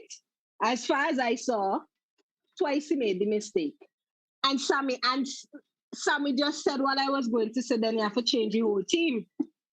Because, and I am speaking from what I saw within the 2 years that the coach was there, and with the 80 recycle player that Sammy said was there, right? Many times before COVID, they were training at the Annisville playing field. And over the same instruction would be given to the team, not a single player. And it's the same problem. They played the Windward Islands team that was going away for the school games. You understand? And the team beat them in a practice match. Can I continue? Was Theon the coach? No, it wasn't Theon. Okay, can I jump in on it? I see Theon team, the Windward Island team, the same team, right? Played our national team and played all over them. And what I see that game, I see low pressure, I see high pressure, I see all kind of pressure. You understand what I'm saying? So you go ahead now. I'll tell me like Theon. Tell me like now. So my thing is, right? You can players can practice as good, as perfect as the coach want them carry out instruction in training, because the coach is able to stop the game or the training session and constantly correct. In a game, you cannot do that as much. You can only shout from the sideline. You understand? A player would only be receptive as much. When you're under pressure on the field, you understand? When you're under pressure on the field. That's what every coach has to go through. Well, that is the thing. But some players. No, I don't buy that. Could I make another suggestion? Could I say something else? You say they play a 4-2-3-1. That's what they play. That's what I saw. Okay, here's the deal. If you play, do you think that's the best formation if you want teams to press? Tell me that. If you want teams to press. What do you mean pressing? Well, that's the point. But Shadell said he's telling them to push forward and press. But if watch how much time we try to counter. Yes, but your formation lend itself to that. If you want higher lines and if you want them to press up. Hold on. So a 4, just a confirmation, a 4-2-3-1 doesn't allow for high press. Everybody, and you can high press with anything, but there are other formations that are more effective. If you play a 4-3-3 with players that start higher up, you're better pressing from out of the 4-3-3. Patrick, you as the coach in that game, would you have played a 4-3-3? Yes, I would have played a 4-3-3. Seriously? But listen to me. Here's how you play a 4-3-3. In fact, 4-3-3 is nice when you have Coney and Alex because they're wide. But I think that's what she asking you with the players you have. Okay, I still would have because you still got fast players. But here, how you play. Listen. Who you playing the 7 and the 11? Listen. Don't give me. Who you play the 7 and 11? Well, I would if I know that those players weren't going to be there. You have quick players. Who's that little Redskin fella from Sardine team? Ed Roberts. Roberts could play wide. Roberts is a player with some... That's the thing? You can play... Yes. Set him fast? Well, don't. I'm not with the players every day. But if I have... That's what we're asking you. Based on the players you saw. My friend, you have a coach that's been with the team for a long time. If those two guys are not there, okay, by then you should know because any good coach should have a substitute. Based on the 13 that were there, who would you play 11 and 7? Let's half of the. But okay, but it's guys, if you guys, want to press in, players have to start high up. You're asking a 4-2-3-1. So you got one player up front and you have midfielders pushing forward because you don't start, you encourage the press and when the ball is played, that's when you go. Players have to be higher. If they start in too deep, it's too late. Defenders. How you just reiterating what Shadell's saying this? So that's what I'm not reiterating what Shadell's saying. I am just saying if you want to press, no matter who you have, if you want. But that was Shadell saying. I take it, try to be difficult, man. Come on, man. Come on. Yeah, two things. If you have 13 players, right, and you want to sit back and play low pressure defense all game, that's your strategy. 4-2-3-1 is a little bit better because you always have more players behind the ball. But it doesn't matter who you have. If you're gonna press, players have to start higher. That's all I'm saying. So don't tell them they weren't pressing. They were playing a low block. Ask them constantly to press. She said he was constantly telling them to push up the defensive line when they were attacking. No, not when they were attacking. Wait now. Shadell, repeat to a second, please. Repeat to a second. You have the ball, you could bring the team up. Repeat to a second, please. But anyway, I just want to suggest that if you're gonna there are other formations other than the 5-2-3-1 that are more suited for pressing. That's all I'm saying. So Shadell, when yes, the coach shouting out the instructions, right? Mm-hmm. You think the players are really hearing it? Because that for me comes down to the players because the player closest to you must hear. You understand? And Shadell, being a player, a very good hearing and listening is to them. Shadell, these things have to be done in practice, Shadell. They could hear, but not necessarily. Yeah, I mean, how they may not be listening. It's a team, Shadell. There's no part of Vincey Heat. Those players a team. whether it's offensively or defensively. It's all individual players. They do what they feel like what happened on the field. And there's nothing wrong with that. You understand what I'm trying to say? But And Sammy, you experienced that when you was the coach, right? we may have experienced that I asked him. Yes. Is that yes or no? Okay, Yes. okay. so many times. But Sammy, Mr. Carrington. Yes. But the easy way to solve that is when you train it in pods. So if you want, for example, when I used to coach in my time, you could train in pods. You have certain defensive guys who play with the midfielders. So you could build a chemistry and know how to look for you and all that kind of stuff. That's simple things to do. It's that simple. As I tell you guys, right? We had a team, we took the team overseas for the preseason. And we played 8 preseason games. 8. So when we came back, there wasn't a problem of how we're gonna play and where and how. There was no problem at all because it's 8 games, So you would not get on the field if you don't align to what we are doing. You understand? So when you don't have a preseason game or you don't have 2 preseason games, that clearly is enough. That Grenada trip, I was hoping that, they use that trip to get at least 6 games in. And they could not come up early to Florida again another 3 games in. So it's no excuse really. The planning was bad in terms of, preparation for this World Cup game. You can't blame But they still had to I'm not blaming the coach. So put them things into play. I'm not blaming before they go, before they able to mix with people. Sammy. Yes. So with that Grenada, I think that Grenada trip was a waste of time. Of course, it's a waste of time. Waste of time and money.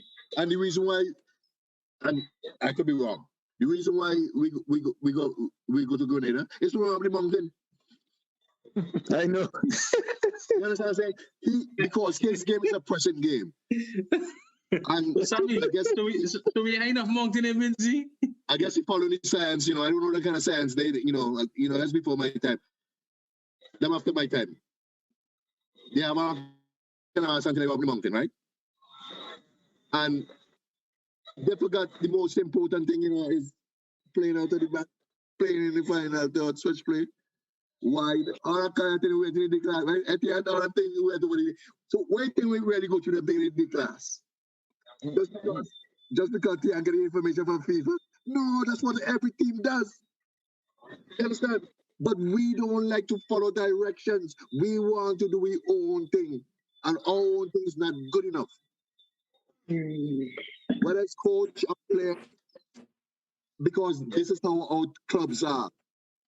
There's no structure, there's no style of play, there's no tempo in the game, it's run and gun. That's how we play in Vinci. And that has to change. Okay. Sammy. Yes. You think that the most important thing is playing out at the back and whatever. Okay? The most important thing is possessing the ball, passing the ball. And if you can't do that at this level, there's no system of play. You can't have a system of play. You can't run with the ball. You can't dribble the ball. I'm telling you, I'm gonna tell Argyle International to employ you. Who? Employ who? Because you know me land. I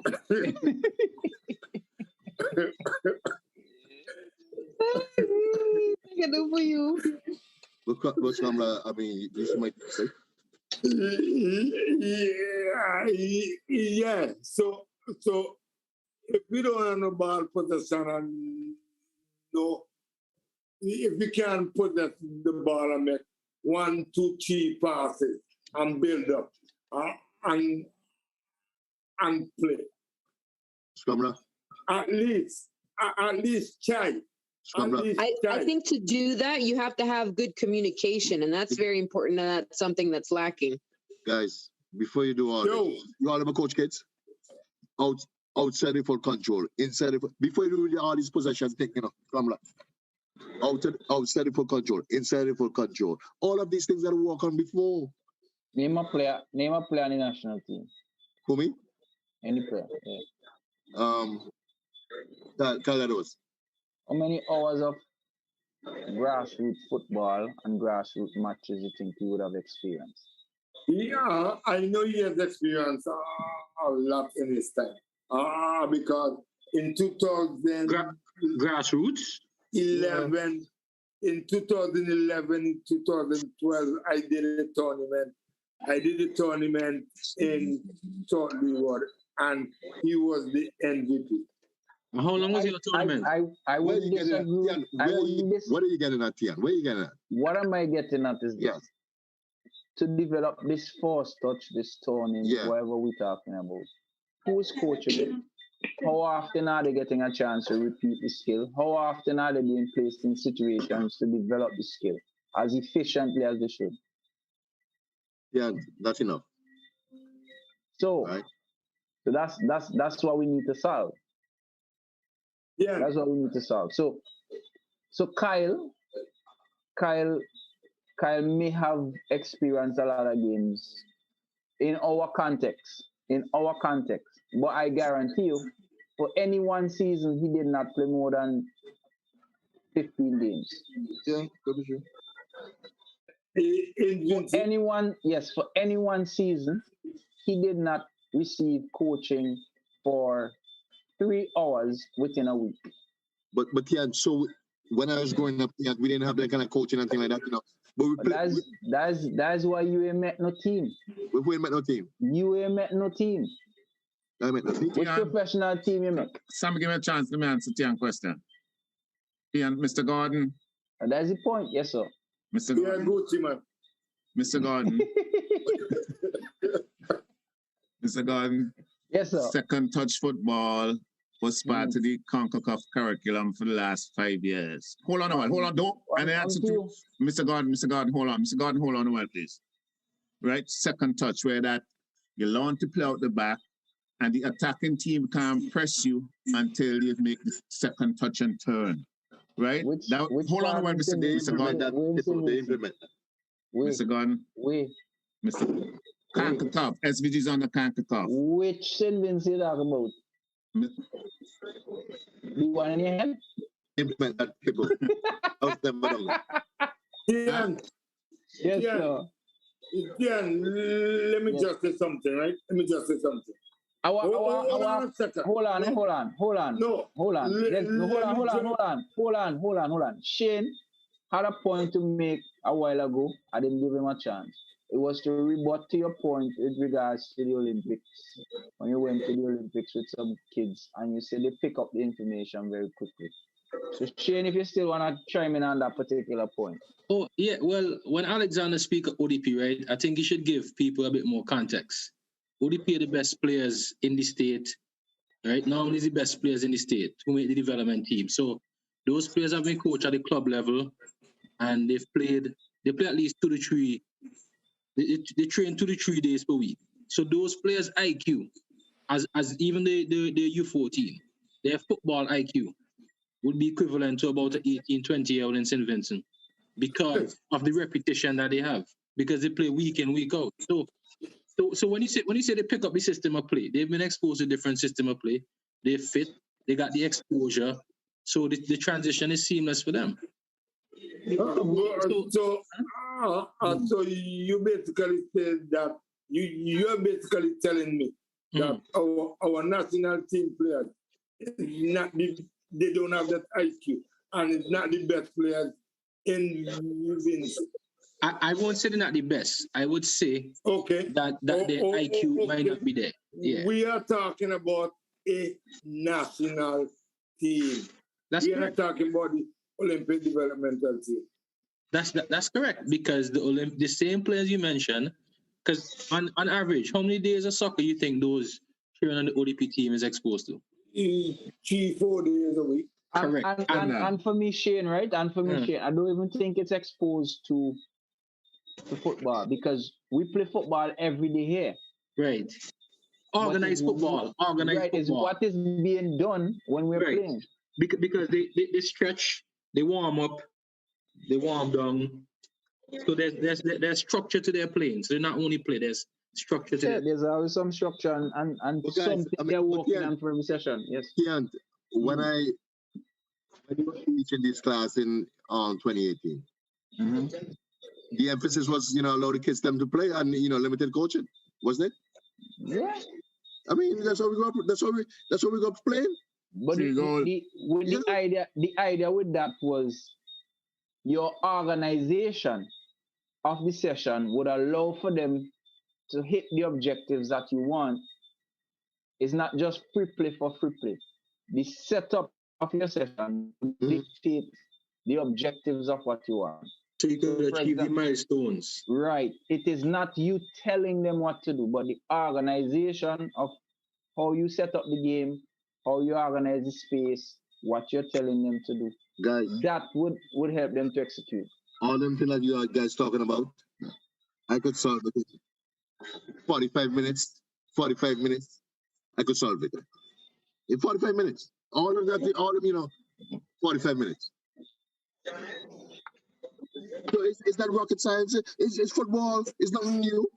Just to add something to that, Sammy, you guys talking about the guys on grassroots. The technical aspect of the game is the least concern in St. Vincent. That's the least problem. You have bigger problem with tactics, being physically fit. Technical is the problem you have. I'm telling you. I watched the team. It's the least problem you have. The guys are decent enough to be able to control, pass, and play. That ain't your problem. You got bigger problems. Patrick. Don't talk about the technical and the grass. Okay, Patrick, when I look at the team, right? Passing is a big problem. Listen to me. Passing is a very big problem. You know what I tell my players, my young players? How big is the field? And because they're kids, something like that, they are days up now, right?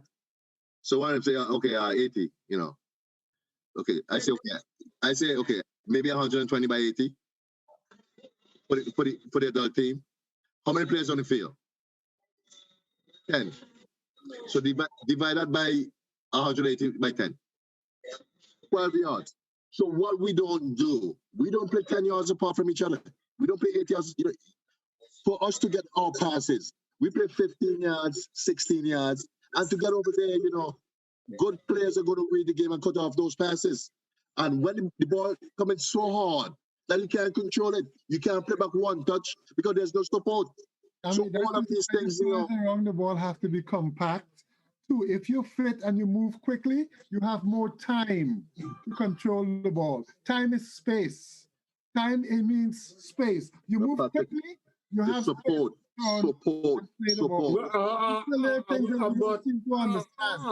All those things will be solved if you know what you're doing. All those things takes reputation and as the gentleman say, football IQ. Which IQ? Basic thing. The IQ is developed from the repetition that is actually appropriate. This is not. It can't just be any kind of repetition. It needs to be effective repetition. This is and it grows through time. What kind of IQ do you need to control and read? What kind of IQ you need? Soft touch position. It's not starting with an IQ. It's they're talking about game IQ that you develop as you work on this. You can have a good IQ for something else, but this type of IQ is something that you develop with effective training over time. That's what they're talking about. Effective training. Vicky. Vicky. When we had our great teams, and if you remember it for Zoom, you were looking at two different teams, two different eras, right? In the past, all players didn't have them things that you're talking about there. And no.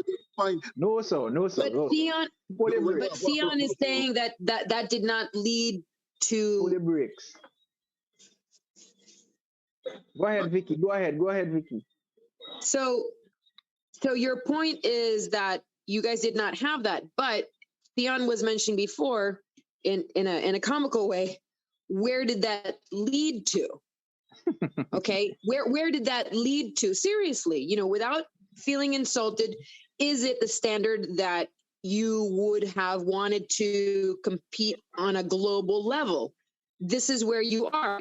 You need to recognize that that's not where you want to be satisfied. You're not satisfied with what was in the past, so that you can make the future better. Vicky, how about the global? How you also global? Sammy, let me ask a question. I want to ask you a question. Yeah. You're saying that the players that you said were from our better teams don't have a better understanding of the game than these current players?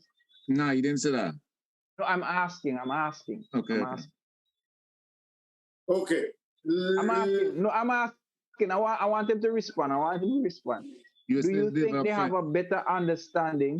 Do you think those in the past who you said were of the better teams, that they have a better understanding of the game than this current group? Of course they do.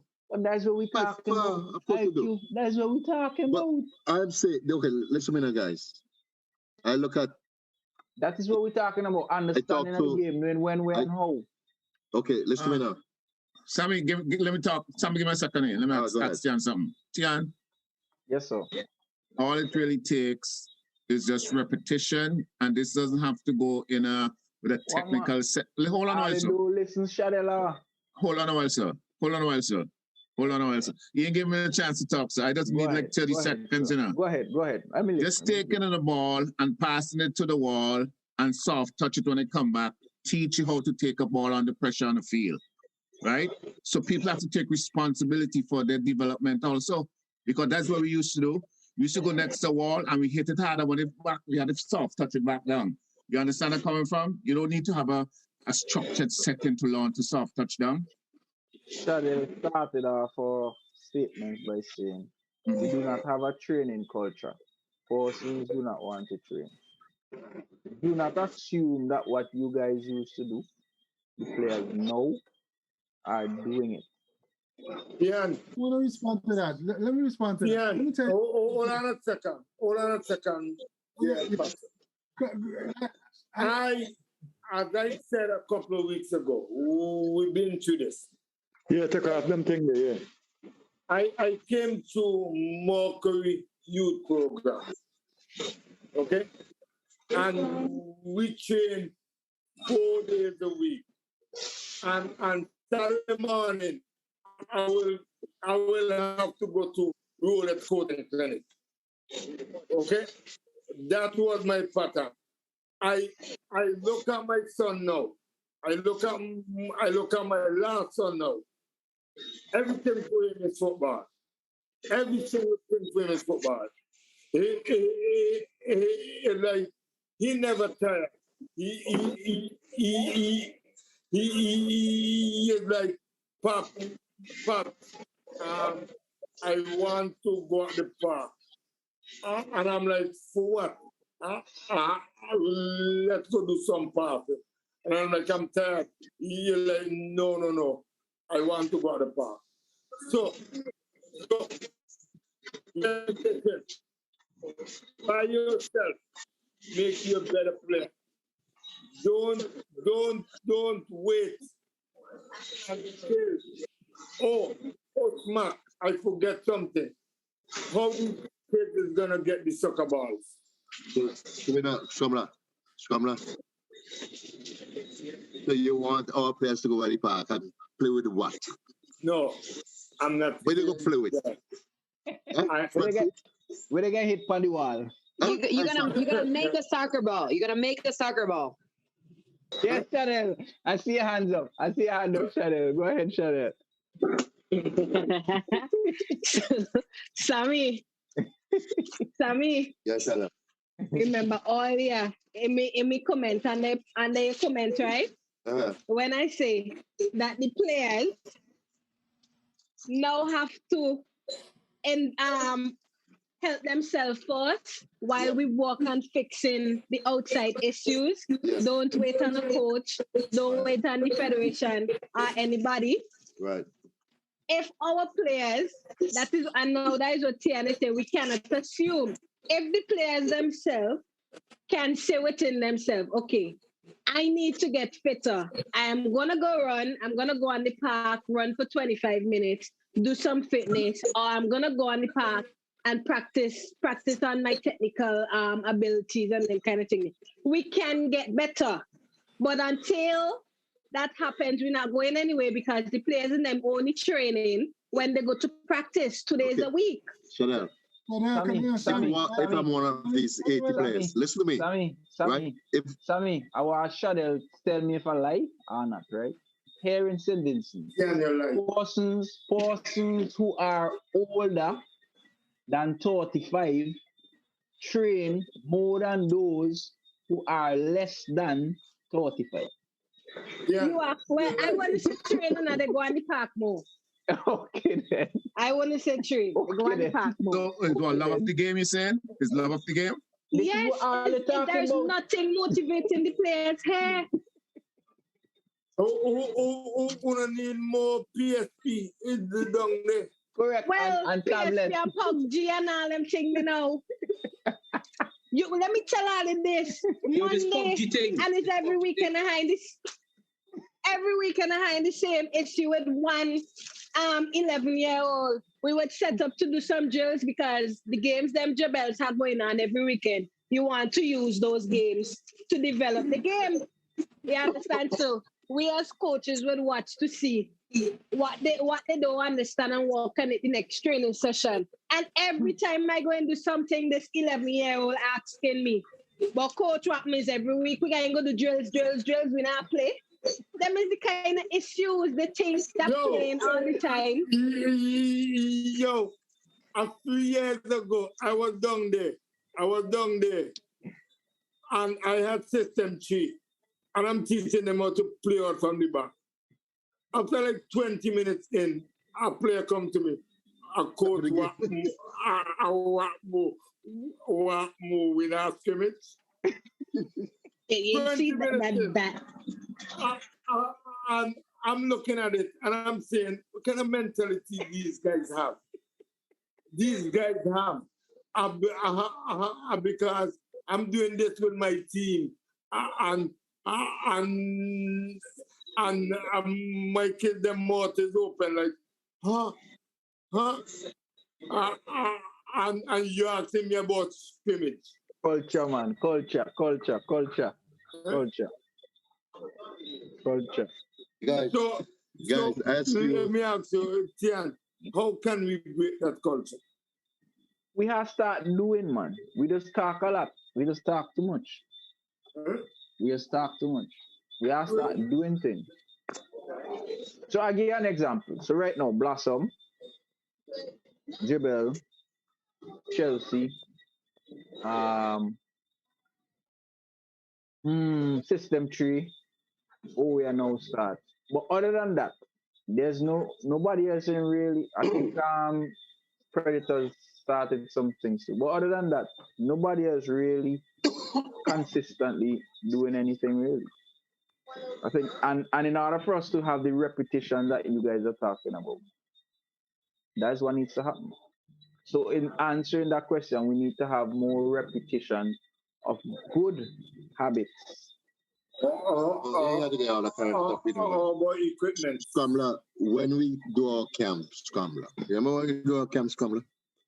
No, was it there? We had warm up. You didn't let me learn. We had technical sessions, we had games. These are the kind of things because when are you going down? You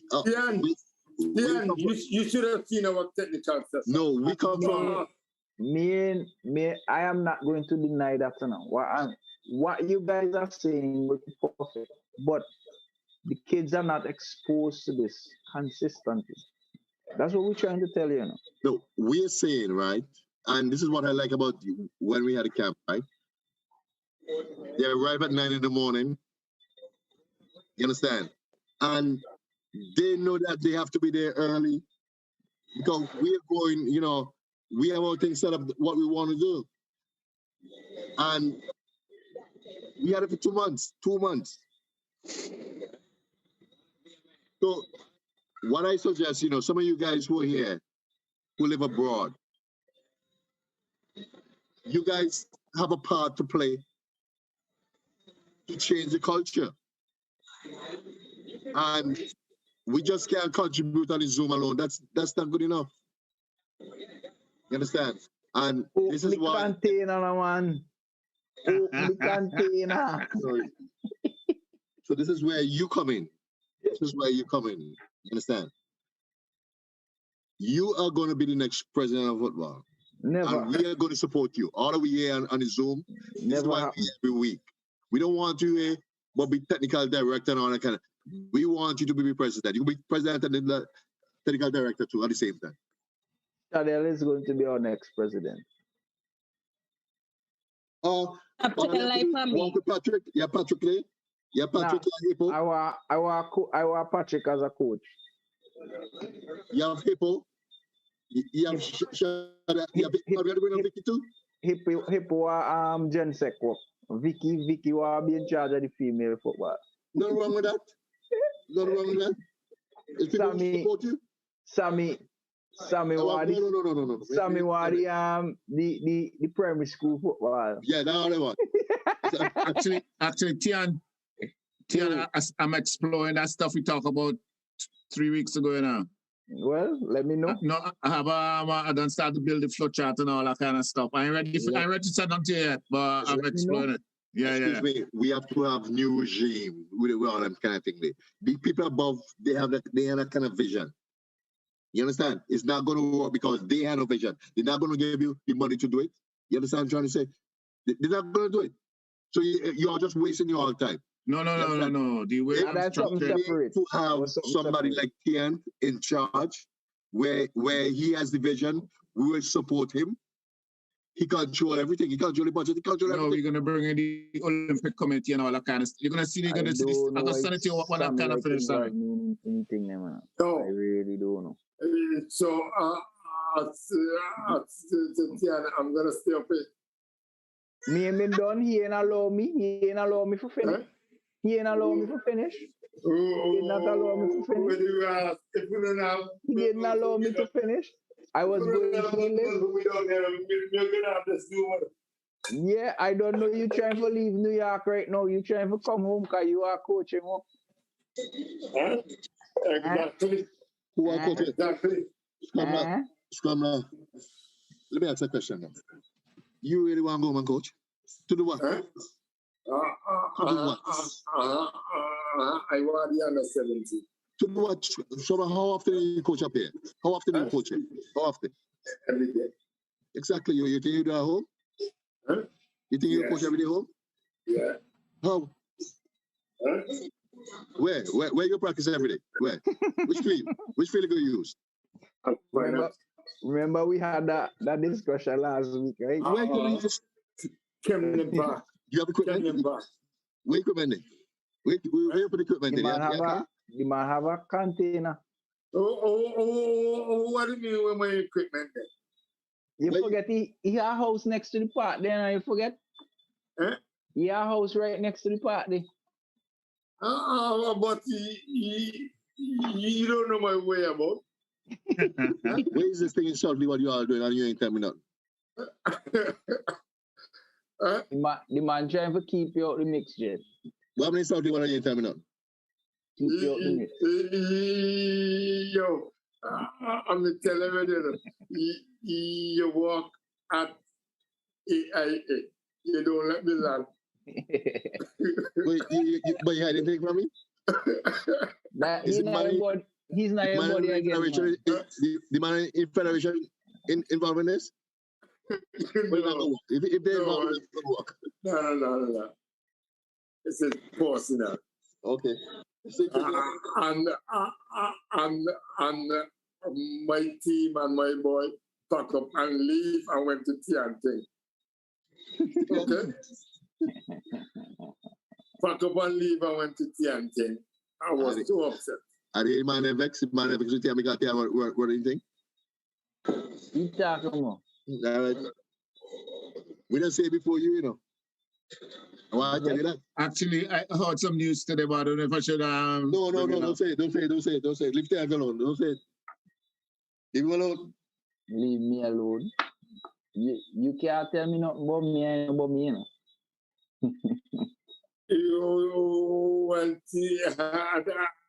Theon complete a regular crusher. Look at the look at the picture. Yeah, look at the picture. Look at them. Eh? Look at them. Look at where wrong you. Look. Every week. Where wrong? Every week. Look at the participants. You recognize them? Yeah, man. Yeah, come on, man. I thought we have you. We have your back. Can't afraid. Can't afraid. This is your time now. But Sammy, I like how you answer Chandel's question. She asked you how consistent was the man and he answered up to now. How consistent it was for who? Kyle. She asked you how consistent was he in the previous games. Listen to me. It has nothing to do with consistency, you know. If you don't play to a system of play, how could it be consistent? So you're saying that they put him in a position that he can't succeed in? We all know that. We all know that. Because we don't have that talent behind him to give him the opportunity to succeed. There is not a system of play around him. So you want to tell me, okay, Shramla, we start the ball in the back. We go through the defensive midfield to the attacking midfield. Because the attacking midfield have the ball most of the time, right? Who is the attacking midfield? We don't have that. We don't have them kind of thing there. That's what I'm trying to tell you. So how we don't get the ball? We don't have a system of play. We just do anything that we want on the field. So then let me ask you a follow-up question, right? Yeah. If they do have a system of play, how in the last game he was able to exhibit the characteristics that you said made him stood out compared to the previous games? Because what was the difference there? It's all individualism. Let me ask a question now. Right, but what did he display individually that made him stand out? When he got the ball, right? They have to foul him. It's all kind of trouble he created. And this is on his own. Could you imagine he have a player? Okay, look at Kane today. Look at Kane play today. Kane come back for the ball and spraying the ball to those guys on the right, spraying the ball to those guys on the left. Sammy Kane make 5 passes. You making it sound like the man had some amazing game. But those passes were, you know, those created goals. Stalling. If it's a stalling, 5 goals. I'm not talking about Sterling. Everybody's Sterling speak for itself.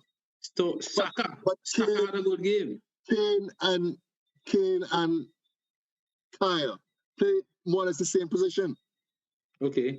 You understand what I'm trying to say? So right. What I'm saying, you know, when Kyle pull off, he's more or less open all the time. He have that space. And you have to have player running, you know, I mean, outside of him and stuff like that, you know. But we don't have them kind of stuff there.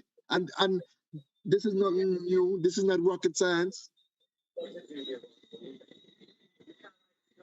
So I don't know what kind of question you're asking me. Listen to me. You have to have a system, especially offensively. There must be a system of play. You can't guess out there. There's no guessing. And everybody has to be on board or it will not work. That's playing in the final third. Look at all of these teams. You put on the television tomorrow. Look at the teams them today. So look at their possession around the 18. So another question, right? Do you think Kyle play better without Carney? I ain't looking at all that. No, I ain't looking at all that. But we look at the personnel. Listen to me. When you go to practice, he has more responsibility. When you go and he put a good point. And you think he thrived with more responsibility, right? Yeah, I thought so. All right, okay, thank you. I personally think he tried a little bit harder. He tried a little bit harder. Everybody do it. When Connie doing your own thing. When Olex do his own thing. That's how they play. That's their system of play. Do your own thing when they get out there. They don't look for each other. They don't play off each other and this kind of stuff. I mean, okay, look at Trinidad, right? And they didn't have a lot of practice time and stuff like that. But what the guy do with the team, right? Those professional players, yeah, he played them the position they're custom playing with a professional team. And look how smooth they were in the first game. because they know the game. And I used to do that with those when those professional guys, come back to the national team. When Ezra and them come back, you can't tell Ezra and them those guys know this is what they do every day. Briscoe plays position, Ezra plays position. Question? Yes. How many do you know how many I'm going back to the diaspora idea. How many players not from who do not live on the island are playing on the other national teams? Like how many from Trinidad are from the diaspora? How many from almost the whole Jamaican team is foreign players. Let me just say something. Inside source. I was told that our coach got a list of national players from overseas within the diaspora, and he basically said he don't want them. So, so I'm thinking it's like this is just my thought. I'm thinking he don't want players who will rebel against his system, who will rebel against him. We're wrong with that. This is just my thoughts. We in the Caribbean, right? The member associations now, all of them, right? The topic of discussion this week, right? The hardest thing to do is to blend the local players with the foreign players, right? It's very, very difficult to do because here you are, the local players are practice every day, right? They practice for 6 months or whatever. And these foreign players come in and you have to drop the local players and stuff like that. It's very difficult to do. But, I mean... You didn't even get my question. You went something different. I'm asking, is our coach afraid of rebellion? It doesn't matter. There's a rebellion right now, but that's not a question. No, Scrambler, no. Scrambler, the issue is the list that was given up, only one of them is Vincent Bond, and he has not responded to any of their efforts of reaching out. And that is the kid Chuck Adams that plays USL. The rest, wait, Sammy. Jeez, wait. The rest, they only have connection to Vincent to their grandparents. And as we know, St. Vincent policies does not allow for that. You have to go through the Prime Minister to get that. No, there's a FIFA mandate. It's a correct statement made. So in order to get citizenship, it has to be mother, father from here. Once it's grandparents, not possible. But that's not the FIFA is calling. Why is it calling grandfather rule? FIFA. It's not FIFA. It's St. Vincent and the Grenadines. How are you going to get them the passport, Hippolyte?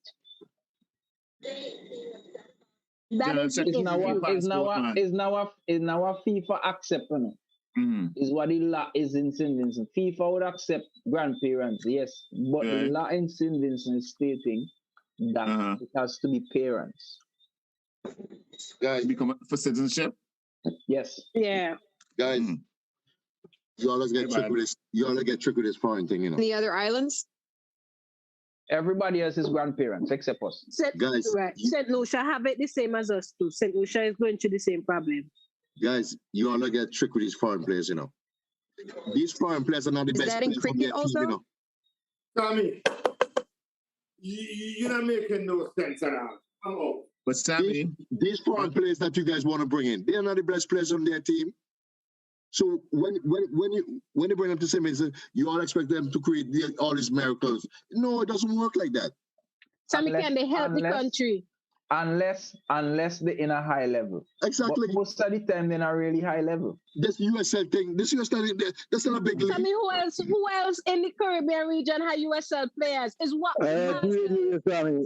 Sammy, that's true. I agree with you. I mean, So a lot of these players are average players. The average players, average at best. So Why what do can they you in the suggest, USL? Sammy? Why? USL? What do you suggest? The USL has good players. Vicky and Chanel.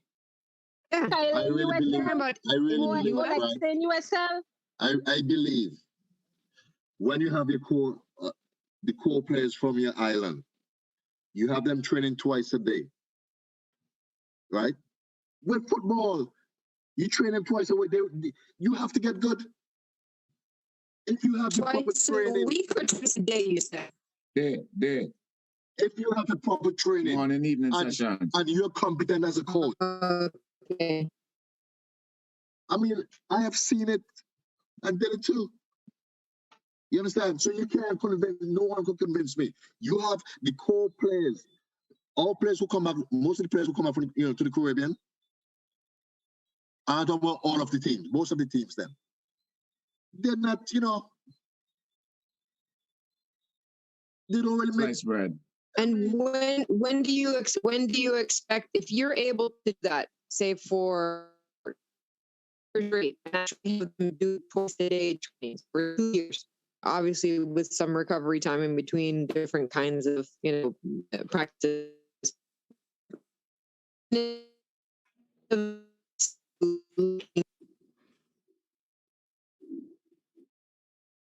breaking up, Vicky.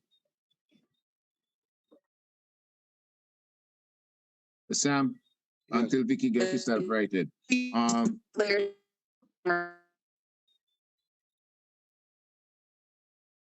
I'm not saying against it. I'm just wondering because I don't know the players. I really don't.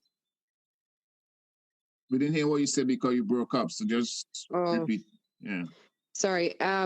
If you would say you had your plan implemented for 2 years, you had the 2-a-day trainings, depending on what it is, obviously you have to change it up for recovery and such whatnot. For 2 years, what kind of success would you anticipate with that? What would you consider success at the end of those 2 years? Okay, Vicky, and yeah, I was 2 years. World Cup. Vicky, they gave us the team in January. Right, Vicky? I'm listening. And by June, 6 months before I go back to school, by June, we have the team in the semi-final of the CONCACAF region. Okay? In less than 6 months. We changed the style of play, everything. Okay? We did that in 1 month. The style of play. So with the players that you have in mind, this is like 20 years ago. Do that? This is 20 years ago, Vicky. 20 years ago. Oh no, I'm talking about now with players that. It's the same thing now. The same thing I would do now, Vicky. I didn't tell you last week. My little U10 camp team playing like my team, my big team, my college team, and I had them for like 40 minutes, and they can't play. The U10s are very different. They're brought up in a very different environment. And over all of the Zooms, we've talked about, like you just mentioned before, guys, culture, and that's very, very different. And one of the things that right now is in existence that Theon has told me before is that a lot of kids are online playing video games and just, doing nothing physical. And so their athleticism isn't there like you guys had growing up, playing outside, climbing trees, jumping rope, wrestling or whatever, because that's how I grew up. And so that is very different. So that strong base is not there. So you're working with different people. Starting have 100 or something kids every day. 100 and something. Yeah? Because there's always somebody there where he is. They might not be the best coach.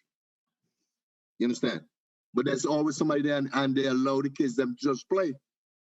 You understand? Could you imagine if it's structured whereby you have qualified coaches, you follow the curriculum and stuff like that, This is what we're talking about. This is where we want to be. And I'll tell you already, and you guys think that equipment don't make a difference? I tell you, when I have my practice, right, and I have my equipment out there, the kids are so excited to use this equipment. You understand? And they can't wait for the next practice. Ain't nobody coming late and all that kind of stuff. because they want to be there. And we're telling them, here's something that you have to make sure that you're here early. And our kids, the problem, our kids at a young age, we don't concern it. They have no place to go and play. Because the big man, they're the one who play using the park to play in all over the country. You understand? From 3 p.m. or 4 p.m., you can't get on the facility. The kids can't get on the facility. Wrong country. You understand? Wrong country. So I don't know, man. People come out at 5:30 now. 5:30. I'm very serious. Wow. That's in the morning? In the evening. And Vicky, you may not get the context, but 5:30 is late because the sun goes down at 6:30. Okay. And that's terrible. I mean, how could you? I would be broken if I'm there. And the worst thing as a coach, you have to wait for players to come. I mean, it's the worst thing. You have to wait. So then you have to have morning practice before they go to school. We used to do that. Yeah, try it now. I don't know, man. I just think that I don't know how we're gonna fix it. I don't know how we're gonna fix it, honestly. Morning practice. Get up 5 o'clock. Get to the park by 5:45. You train till 7. Then you go home and you get ready for school. What time does the sun come up? Yeah, about 5:30. In your mind. That's what we had to go back to. In your mind. If they don't even walk to school, we think. But how you get done? Mr. President, how are you going to change that, Mr. President? How are you going to change that? Yeah. What do you want me to change? Just the whole culture. The whole culture. You see? You shut down Chanel all your pull. Chanel started off by saying it is the people who in charge of the country. It starts with them. Man, you are leave the politics thing out of the way, man. The politics. We control football. All right. Listen, we control the football. What in football? How do you expect me something to change? One of the easiest ways I could tell you is if you use Sardines model. Just have somebody on the park. But that's the model we should use. That's a start. That's a start. Just have somebody on the park. In communities, that's what we have to do. Somebody on the park. That's not conducive to excellence, Sammy. That's not conducive to excellence. But Hippo, most of the players for the national team is Sardine players in all of the teams, in all of our youth teams. So something is working. I said it's working. I said it's a start. So maybe we should have I thought Sally's part of the development committee to write Theon. Yeah, I have a question for you, Sammy. Yes. If the national team training was in Chateaubriand, who you think would be on the team? The guys from Chateaubriand. Okay. If it's in Georgetown, who you think will be on the team? Guys from Georgetown. Okay. You know what I used to do? All right. You know what I used to do? And I know that too.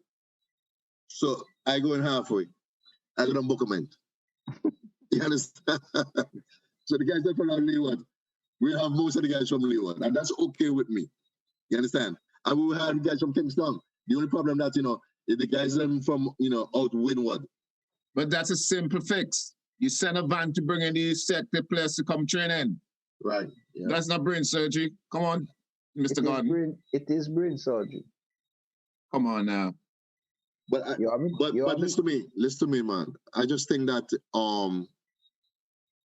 we can't go along.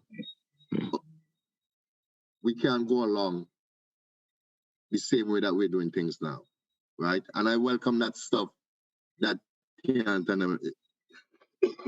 is producing.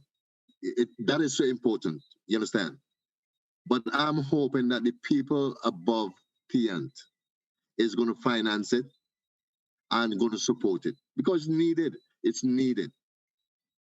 And you have to realize, Theon have never done this thing before. He know about it. So this has to be exciting, for him because there will be challenges also. You understand? There will be no challenges. There will be opportunities. Okay, opportunity. Challenges. An opportunity is a challenge because you have to excel at it. Yeah, but I'm saying it's a mindset. Okay, no, opportunity is a challenge, sir. Which is okay, you know. It's a But mindset. I just think, and can't you guys know that, right? Okay, we want the clubs to do a lot of stuff, right? But those clubs who are not really clubs, you know, we have to just get rid of them. We can't be dragging them on because they're pulling down the whole of football. We can get rid of them. We can merge them. Go ahead, Shane or Shadell, whomever wish to go forward. I think Shadell hand was up before mine, so Shadell, you can go ahead. Oh no, I've been done talk. I've been to take down my hand. Sorry. Oh, all right, cool. Going back to that starting point, right? I think that's a very important part that we miss in the just by having someone on the park, he's able to produce players, right? And I came to Sardine, and I know Sardine is not a coach per se, but he creates a structure so you could play. So what I think we should also look at too is how we could embrace that and integrate that into the system, right? Enhance it. Where that could be used to attract players, or that could be used to start the database. Because I think a part of this thing that we're missing is the parental involvement. Because if you want to have children because Sammy, think about this, right? if Theon goes to a parent and say, you know, his son is playing well, I think he could go and map out a plan. They might be more willing to let their child go to play with Theon as opposed to someone else because, you know, Theon is a teacher. He could communicate to them. They can understand certain things, right? Because you laugh at parental involvement, but that's very important now, especially the society we're living in.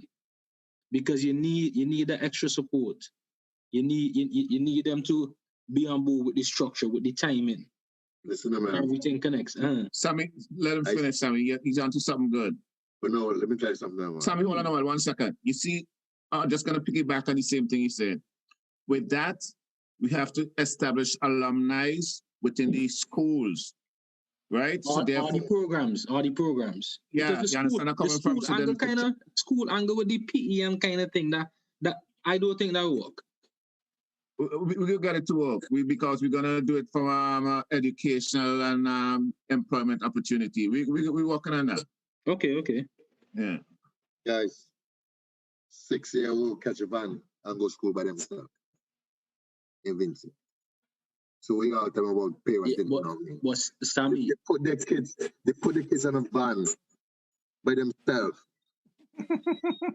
They get them 50 cents. I had to laugh. I catch because me and Carlos, so I catch a van like everybody else, right? So this 6-year-old, he go up Loma, some no kitters down there, right? And he's just 6 years old, so they give him 50 cents, right? It costs 50 cents to go from kitters to Lomans. And he tried to hold back a quarter for the 50 cents. And he should hear the conversation with the conductor. And he tried to put the money on and all this kind of stuff. And he said, give me the 50 cents, man. And the guy put him in her pocket, give him the 50 cents. And I say, oh my Lord. 6 years old taking it by himself.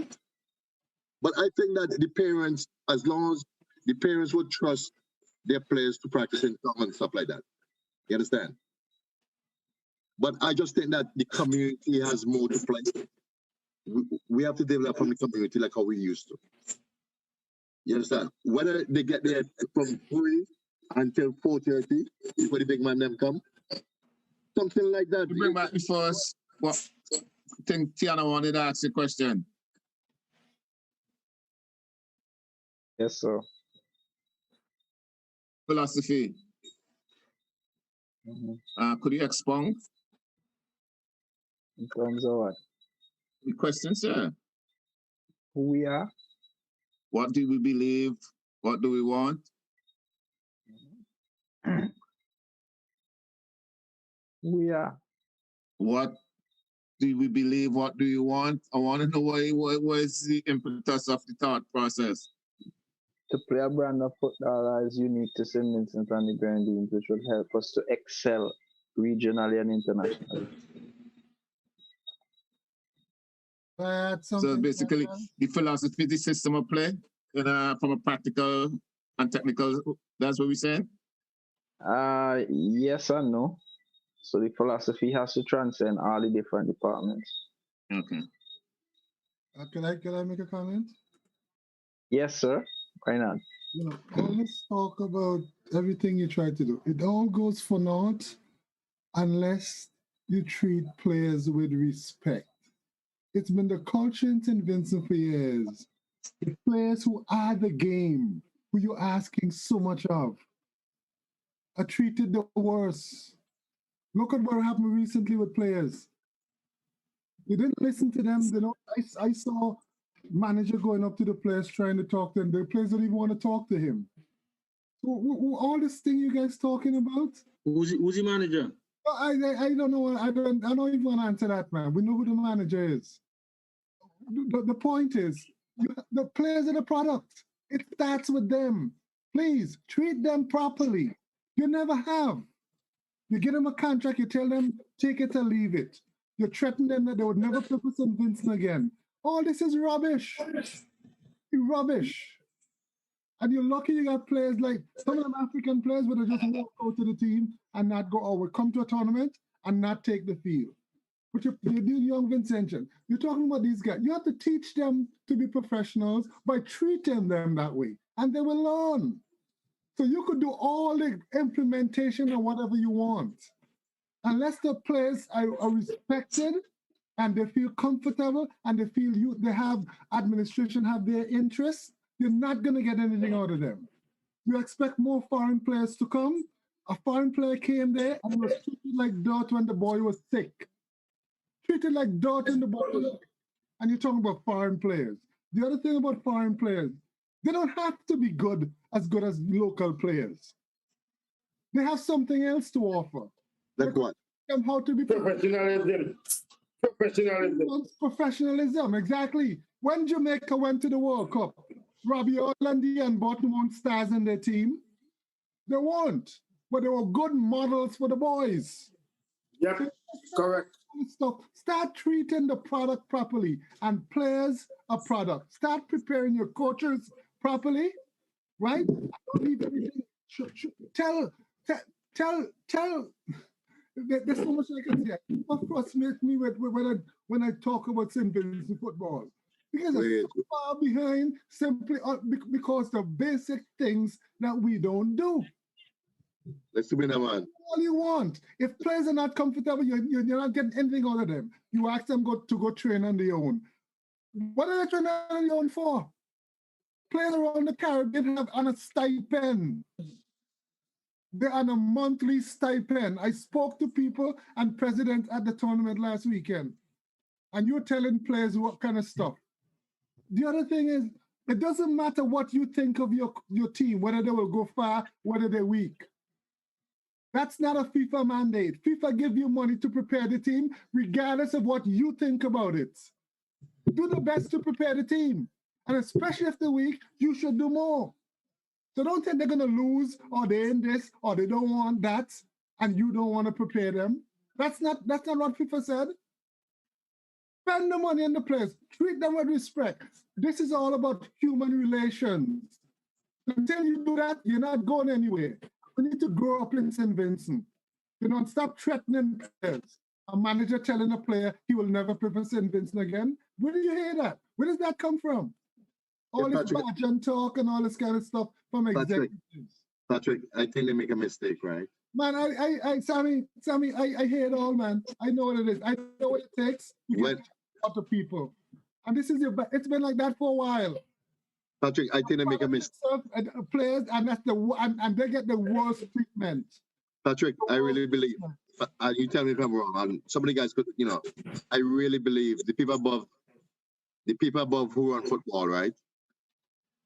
Sammy, they've never played on a high level. So they don't understand motivation. But Patrick, I don't think they really believe in this team.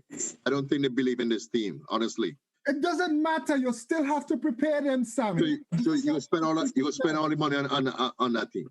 Sammy, what is the money for? What is the first priority the money is for? Development. Football, to develop players and football. Right.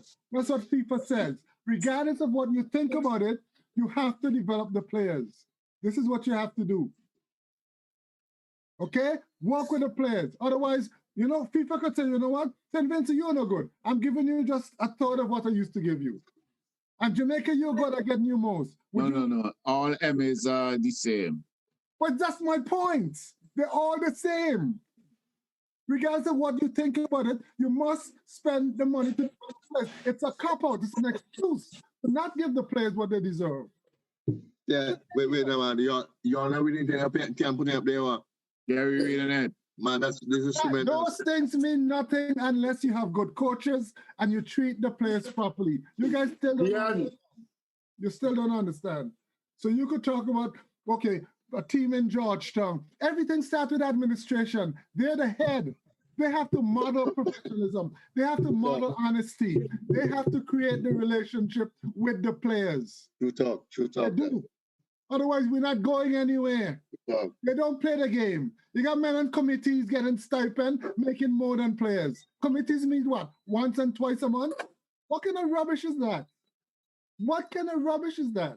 Yeah. You guys want me to come on here and not get mad and not say what I feel. I don't care how people feel, whether they're right or wrong. Check out what I'm saying. So let's go back and let's find people who understand. I cried when I watched those players they're training because they didn't have help. Sammy, I almost broke. I don't know if you realize that. Yeah, you cried, Patrick. I was on the phone with you. Yeah, you did. And I couldn't understand that, man. I just say. But they don't understand because they're not players. Yeah. When you threaten a player that he can't play for St. Vincent, they don't own St. Vincent football. It's against the person's right to stop them from trying to play for the team. Patrick, okay. This is how inexperienced these guys are, right? Okay. You ain't gonna tell me, Sammy. You ain't gonna tell me. There's a problem with the manager on the team, right? Why? You ain't gonna tell me. Why did it send? And this still send the manager to Grenada. Players should do this and they and do that and I don't. Like, look, the day them players walk out and don't play, FIFA comes in, and money stop. Right. No, you just play the under 20 or the under 23. Which under 23? They're not functional. Listen to me. That's nonsense. If the senior men's team doesn't want to play, you just elevate the next line and let them play the senior level. Done. It's nonsense because it won't happen, and then that's why the administration. People, we have like six players who is on the 23. 3 players better. Don't think like an administrator. Think like a player. You got to think like a player because they play the game. I don't see them fellas in administration getting headaches, getting busted ankles, and getting bruised and all this kind of shit. I don't see them crying on the field like some of them boys did last Friday night. I don't see them do that. But that's what I saw. I saw the team had a full team that could practice 11v11. And St. Vincent's the only team that practiced 11v11 just before game. And you ask them to go and play? So wait. Could I ask you a question? Yeah, Tian? Right there. Yeah, he's scrolling. There's him scrolling there. So Tian, these things, who's going to implement these things, Tian? Technical director. I'm not speaking to you, Mr. April. I'm speaking to Tian. Who is going to implement this? Is the technical director Hardwick? So, Tian, if you need a good GS development officer, just my number. You said the technical director. Do you feed the technical director this information? And here's another problem, though, my friend. Nobody, when you give objective criticism, they get personal and mad at you. When you speak the truth, I put something in the newspaper and like I get enemies. It's so stupid. You progress by progress. You only progress by constructive criticism. So here's a point to consider. If every time you do the same thing, you get the same response, would you continue doing it? Yeah, no, you gotta modify. I don't believe that. So you don't believe that? So you feel you should continue doing the same thing? Treat them better. Put them on a stipend. No, me ain't talking about that, soldier man. Me ain't talking about that. I talking about your point you just made. That's my point. You just made. The point you just made was people and the thin skin and whatever else. If you keep approaching them the same way, you're gonna have issues. That's what I'm trying to help you with. But you ain't listening. You can't help me nothing, man. You can't deal with me then. Me? I tell you the truth like it is. Me? No, I'm not. I don't want to say you. I mean, in general. And that's the point. They can't deal with you. That's why you're not doing anything. They're not allowing you to do anything. Mr. Gordon. Because I probably couldn't function in that. That's why the frame we had before this one has some errors. Doesn't means correctly. Bring it back up. You want to say? Yeah, the Mario Kart and so forth. Yeah, no. Okay, all right. Just as an observer. But Theon, here's how you have to look at me. Regardless of how I deliver it, think about what I say and maybe just try to improve and send Vince to move ahead. So my approach for everything is I listen. I don't hear people, I listen. It's not necessarily what they're actually saying. It's what can I imply. So for example, what you're saying tonight, I don't have to listen to the words to actually know that you're passionate and you're serious about what you're saying. So that's what I'm saying. The communication outside of the language itself. That's what I look for. So I recognize that. Then I look into specifically what you're trying to tell me. And I agree with you. But my thing is, I don't see people, criticism for me is not the word I use. I use analysis. That way, your mental approach towards it is different. If you think criticism, you're thinking negative. So you then become defensive. When somebody's talking to me, I see it as an analysis of how they see something. So from start, I had a positive side with it, so it ain't really gonna bother me. I just listening to see where you're going with it, and not everybody gonna be like that. Saying that the technical director is gonna be in charge of this thing, right? Obviously, that means the technical director has to be involved with the senior program also. System of play, creating the system of play for the nation. Working with the developmental officer to set up the development system, some all age groups. All that kind of stuff is part of the technical director job. But no, I'm not saying that, remember we're trying to get to the top, to the senior team.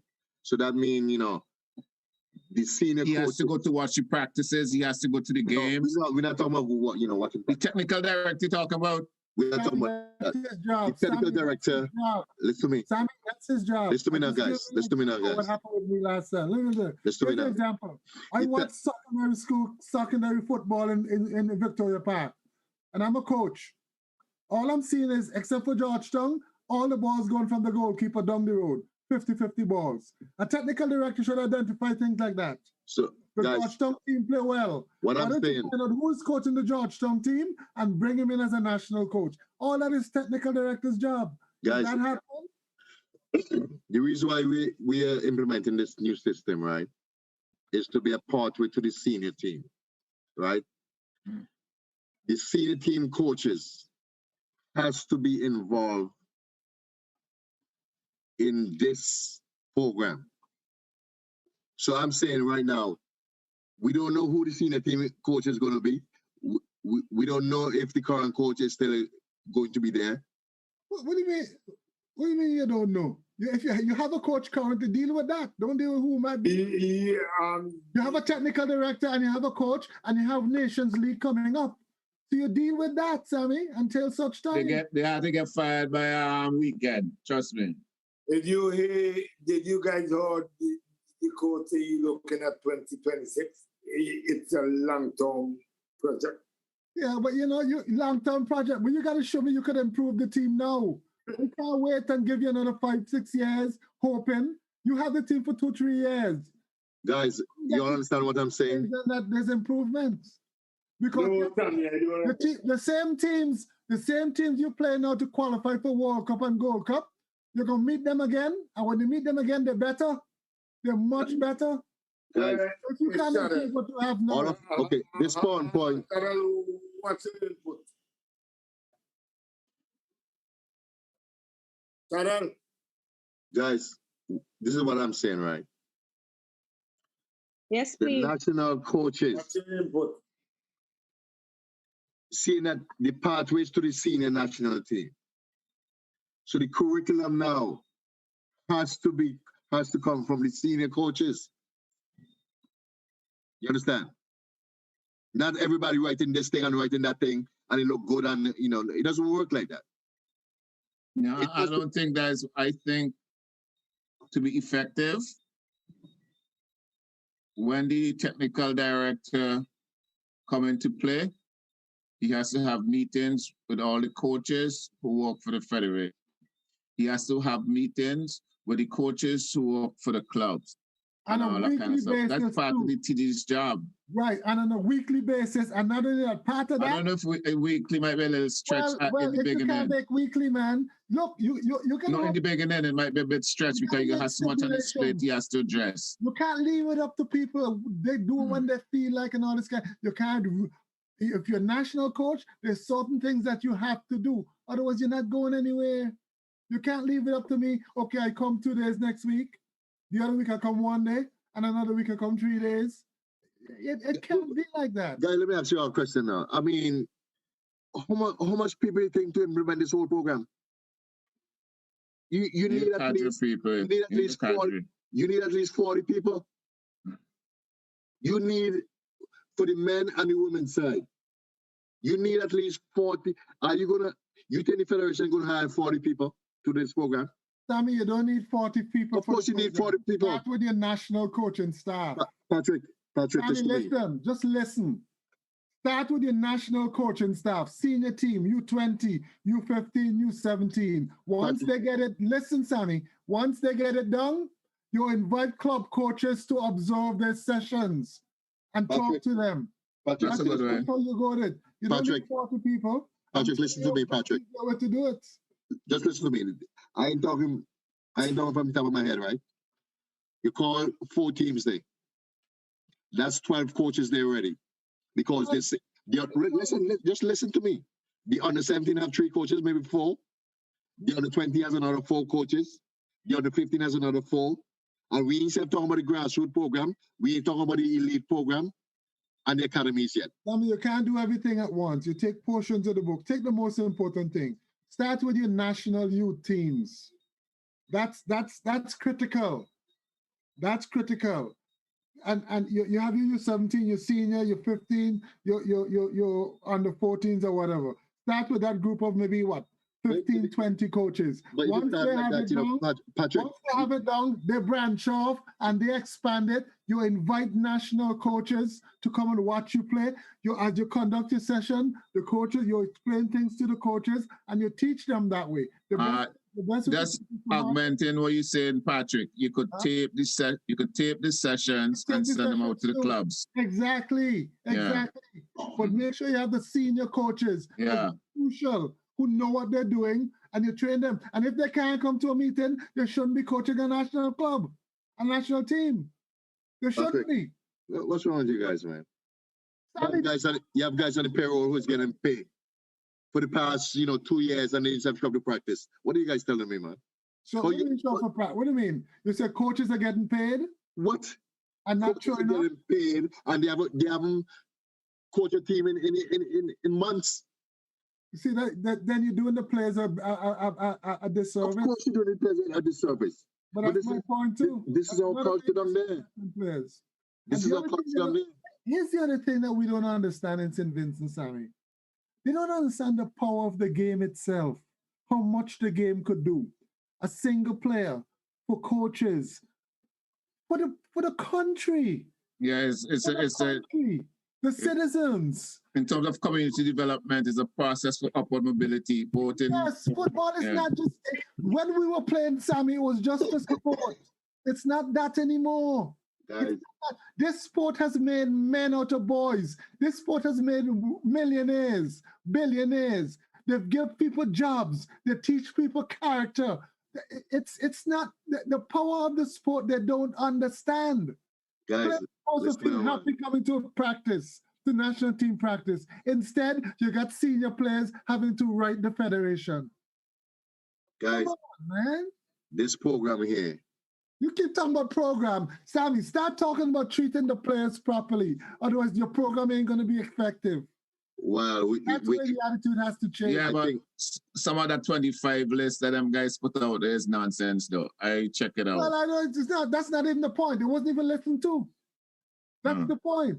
we mean nonsense, like what people? 19 players out. Take him with the phone. About the coach. That we like heard, you take we heard the player himself. But people, We heard people- the player himself about the treatment he got when he was sick and overseas. The people, player's not lying. sir. the worst thing of the 25 didn't come out. That should be 26. You know the players that may drink water, you ain't drink juice in probably in 2 months.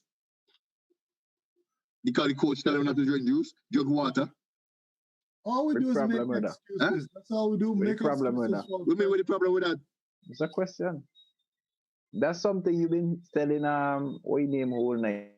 Every time Alexander says something, you say, so what's the problem with that? So I'm asking you, so what's the problem with that? He said, drill down some more, drill down some more. The guys are funny. You know. But they're so stupid. They're the national players, right? I don't know.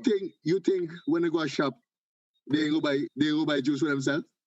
But Sammy, but the juice is not healthy. Drinking water and eating fruits is better. So you're telling me that if I have my national team, right? And I So have my son used to play for wait, Ontario. wait, They wasn't allowed wait, to hold drink up, hold pop. up. None of the kids were allowed to drink pop. We're not talking about pop. You know, you have cranberry juice, you have orange juice, you have Gatorade. Are you telling me I can't drink this kind of stuff? Are you kidding me? Okay. Are you kidding me? I have never seen. I look at basketball. These guys are the best athletes in the whole world. I have never yet seen a Division I coach put so much restriction on the players. And these guys make millions of dollars. They invest in them. You understand? So all of these silly things that they're dealing with, silly stuff. The problem too is the players are not exposed internationally, so you have to teach them.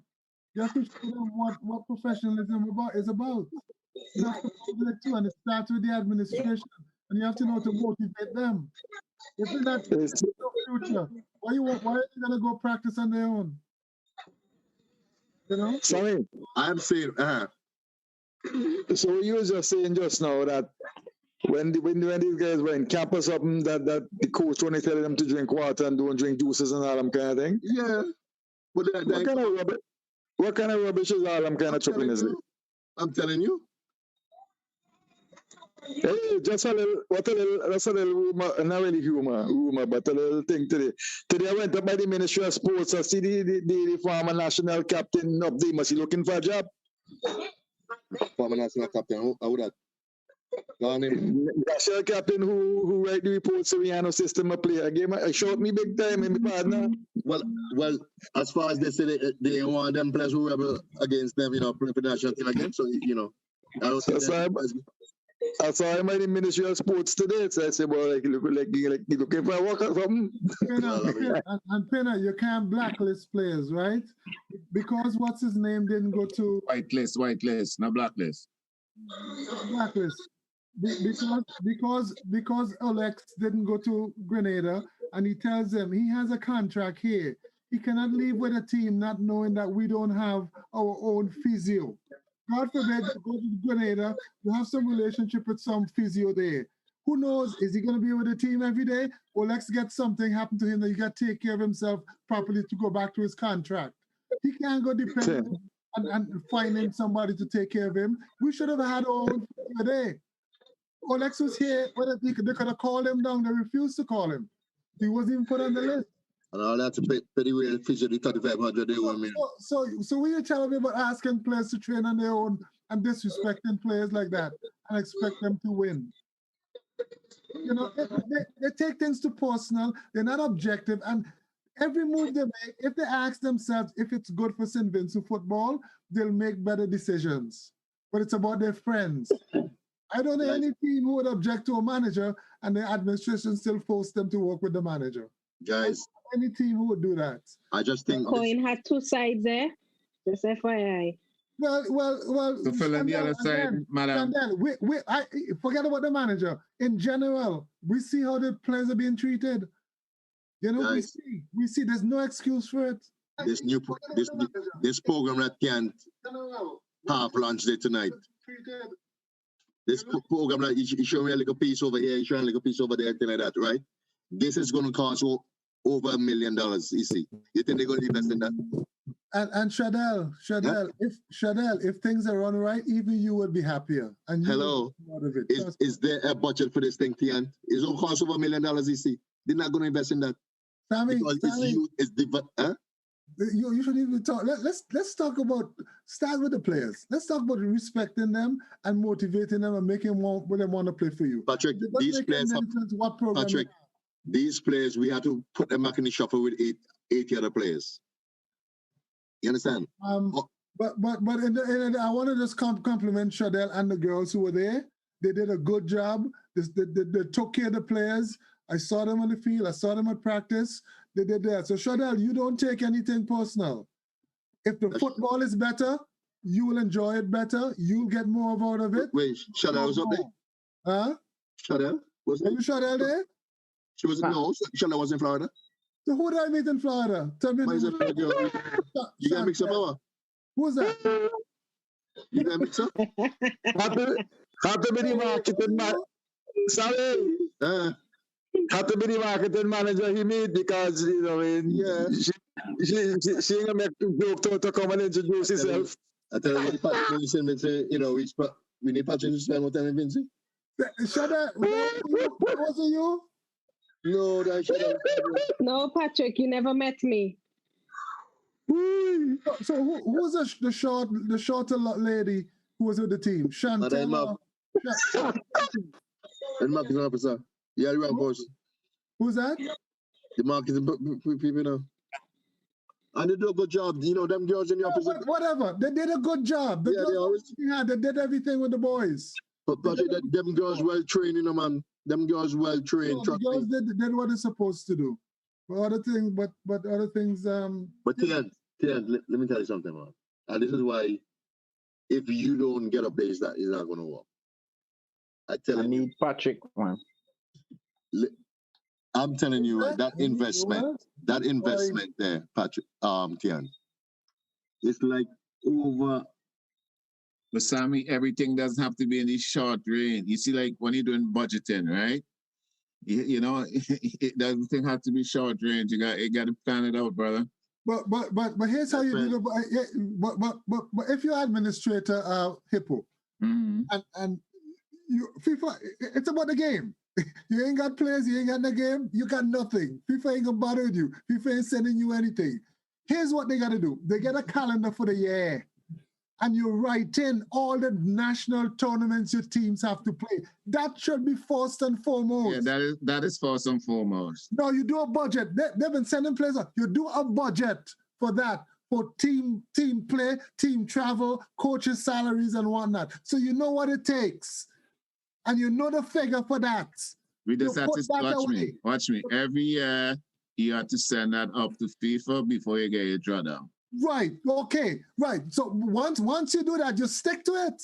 No, just stick to it. You don't go taking here and say you can't get a practice. Here's another thing.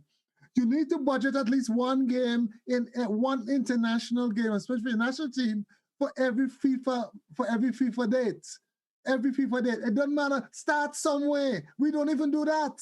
How are we gonna build the players' confidence? We don't have money, Patrick. Sammy, you budgeted. That gotta come first. That's gotta come first. Then you could fix the office, but that's the problem too. Sammy, you buy a building for millions of dollars, and you can't even qualify your team for FIFA tournament. Patrick, but that's conflicting though. Patrick, we have to bring priorities. Patrick, we have to bring revenue in.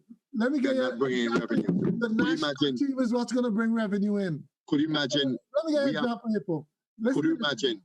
Listen to this, Sammy. This is important. And this sums up everything, right? I ain't going to make any names. Well, I was there, talked to a lot of people. One of the coaches there, we were talking. and another partner of mine was there with me. So we were talking about, I made a statement about priorities and buildings and whatnot. A man said to me, "You see that building over there? It's a small little house, right?" And St. Kitts came up because St. Kitts was doing well. He says St. Kitts offices are small, like that little house over there. We got big buildings. But guess That's what? nonsense stuff. Well, I'm telling you. No, but that's nonsense stuff. Me don't even want to them things because most of St. Kitts people come out of England. St. Kitts don't even have a program in the national country. Okay, good. What? Okay. Maybe St. Kitts don't have a program. Let me talk to Hippo. Hippo. What is St. Kitts? How far did St. Kitts national team reach this World Cup qualifying? I'm not saying. Answer the question, Hippo. I'm answering you, but I don't. Go ahead and answer me. Go ahead and answer me. How far compared to wait. Sammy, stop. Sammy, hold on a while. You're wrong. You're wrong what you're saying. You're speaking to people who know on the Zoom, You're getting fool people. I'm just gonna say finish it off. From St. Kitts, who's in charge of the CONCACAF region. St. Kitts national team. I'm saying much farther than us. Not only that, St. Kitts women's team, the women's team did much better than us. So here's the deal.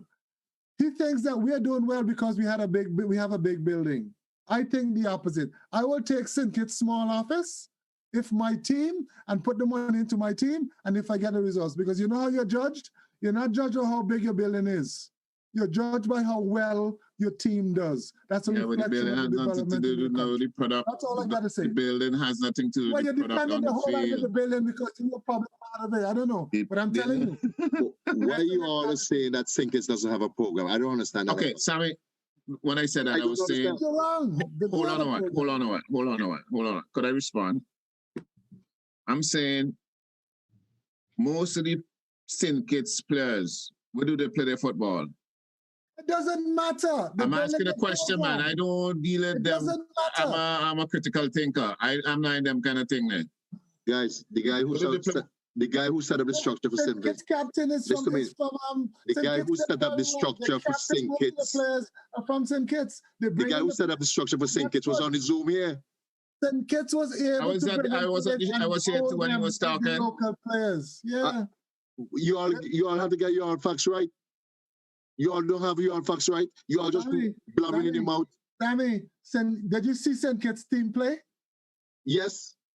Okay, so what do you think? Compare them to how we play. Come on, man. We ain't playing nothing. So what you telling me? So who's the most successful soccer playing team, nation? The women's team did well too. Yes. Because the guy who set up the program is Lenny Lake, and he's very competent. He's tremendous. And you always say that, what you always say that, Nobody never said Lenny. Nobody never said that. Use you one who knows saying that. I didn't hear nobody say that. But you say you have a program? No. The players, I'm saying, my question is, where most of the players play, who play for the national team? That was my question. But it doesn't matter, Hippo. You have to put the national team together. So if you reach out to players abroad, that's what you do to improve the local players as well. Them, I don't know. But you're asking, you're implementing that. You're implying that they brought in foreign players to be good. I don't think St. Kitts team has this big set of foreign players. They probably have the same amount of players who play in foreign and play in local. Wanted to play. Most of the players are local.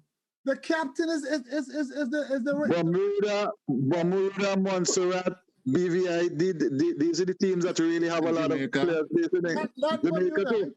I spoke to some of the Bermuda people. Bermuda has an excellent team. Yeah.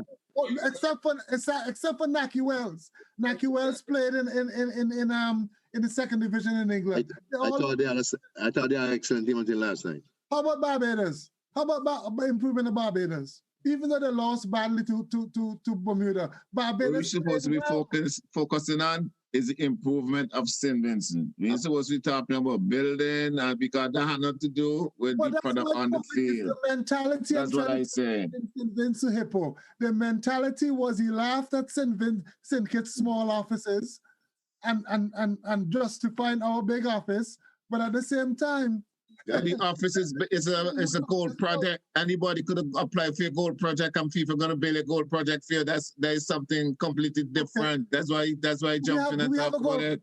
Hippo, do we have a gold project? Yeah, Hippo's in charge of the gold project. Sammy, I'm talking to Hippo. Hippo was wrong. He in charge. He was in charge. I telling you, he's the one who built the gold project. He built stuff out there that ain't finished yet.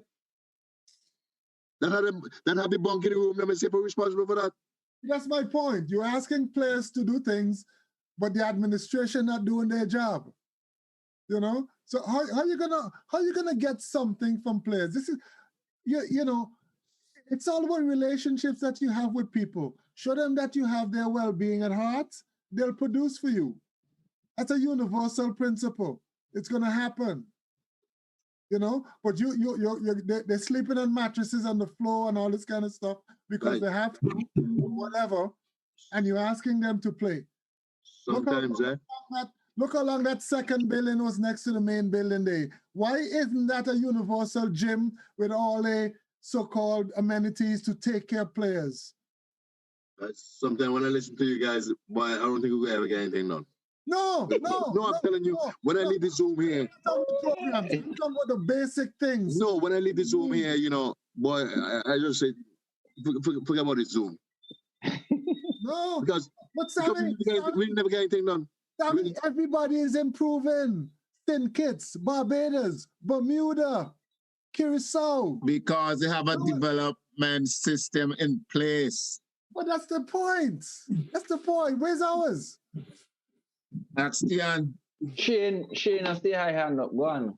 Yeah, I think Patrick probably joined late because Shadell made that point earlier when she said that the overall approach to sports in the island, like there needs to be a change in the national approach, right? Like you can't talk about the world being for football, soccer only. It has to be a national well-being where the players have, where there's opportunities to get employment, or you put them on a program, something to where you could help them out to an extent. The football alone can't take care of that. And before you interject, Patrick, as Sammy and Hippolyte is saying, right, with the youth development, those things will come over time. Because you're right, Patrick, your approach is the long-term approach, right? You're at 10, but right now we're at 0. So we're gonna get to 10 eventually, but we at 0. Yeah, you know, you probably just listening. You just probably know me from recently, you know. But do you know how long I've been following St. Vincent football? And the purpose of you know how long I've been following St. Vincent football? The purpose of you saying that is to say what? What? It's to say what? It's to say what? No, you're saying invested in the development of the nation. That's what you're trying to say, boss. Huh? You know how long you're trying to say invested in the development of the nation because you contribute a lot over time towards development of people when they come foreign and try to hook them up with scholarships. And even Patrick been involved in a long time with people coming from diaspora to come up to the foreign to try to get better in football. That's you know. Okay. That's just part of it. But I've been hearing what he said for the longest. Mm-hmm. For the longest, you know, I remember coming and meeting with what's his name there, Daisley, and when before what's his name even got into politics, Cess was the Annisvale, run the Annisvale League, sit down and talk with them. I think Sammy eventually got the job after that. So this stuff, this is why. So after the talking, what have you implemented, or what projects have you worked on? Because I don't know you. I don't know what you did. I don't live in St. Vincent. But what I could do from out here, I've given scholarships to quite a few players. Okay. That's the most I could do here. And how has those players in turn used their scholarship connections, whatever, to keep put it this way. Listen to me. Clint Providence from French's, I think, was a goalkeeper I brought here. Clint got his master's. Clint is married to a nice American girl and is his second child. Presley John from Leyu, Briscoe brother, he just married. He came here, got his master's, married a doctor. So what's his name? What's Egghead? What's Egghead real name? Peggy, Redhead. Wayne, man, I can't stop. I gotta stop talking. But Okay. Yeah. Patrick. Well. Patrick, Yeah. I think I better put in my invoice now for my share as agent when these players, when you ask me to go and look at these players and give my recommendation. Tell them, please tell them. Well, guys, let me not stray away now, man. I just think that Theon, I really think that Theon has the document that we need there. And what I do know, right? It's a lot of work. The clubs have to get involved. And as you guys know, the clubs. So Patrick, I want to jump on Patrick. Patrick, the right people. Shane asked a question. I don't think you answered it. I didn't hear. What was this question? The question was, what have you done lately? The people that you helped, how are they helping St. Vincent football? That's not the point. That's not the point. I use soccer to help them. They don't have to come back and help St. Vincent. They don't live there, but they're doing well. They're doing well. But that's not the point you're saying. It's like in terms of investment. Everybody can't come back and help St. Vincent. No, but you could help them afar. I come back to try to help St. Vincent, and what they tell me? They don't know me. What they tell me? Probably went away for too long. Patrick, are you a sensitive guy? I'm very sensitive, but whatever you say will run off my back. I go about my business because I know exactly what I'm about. After what's been said, after the first time I went there, you won't believe the things that was said about me. One vote. I take my freshness and go back a second time. Take my freshness and go back a second time. But sensitive. Come on, third time again and see what happens. But it's the love of the game, man. It's the love of the game. It's the love of the game. Sammy, how much you think you will get if he come this time again? No, we want Patrick to come this time, Theon. I won't have a chance. We want you, Theon.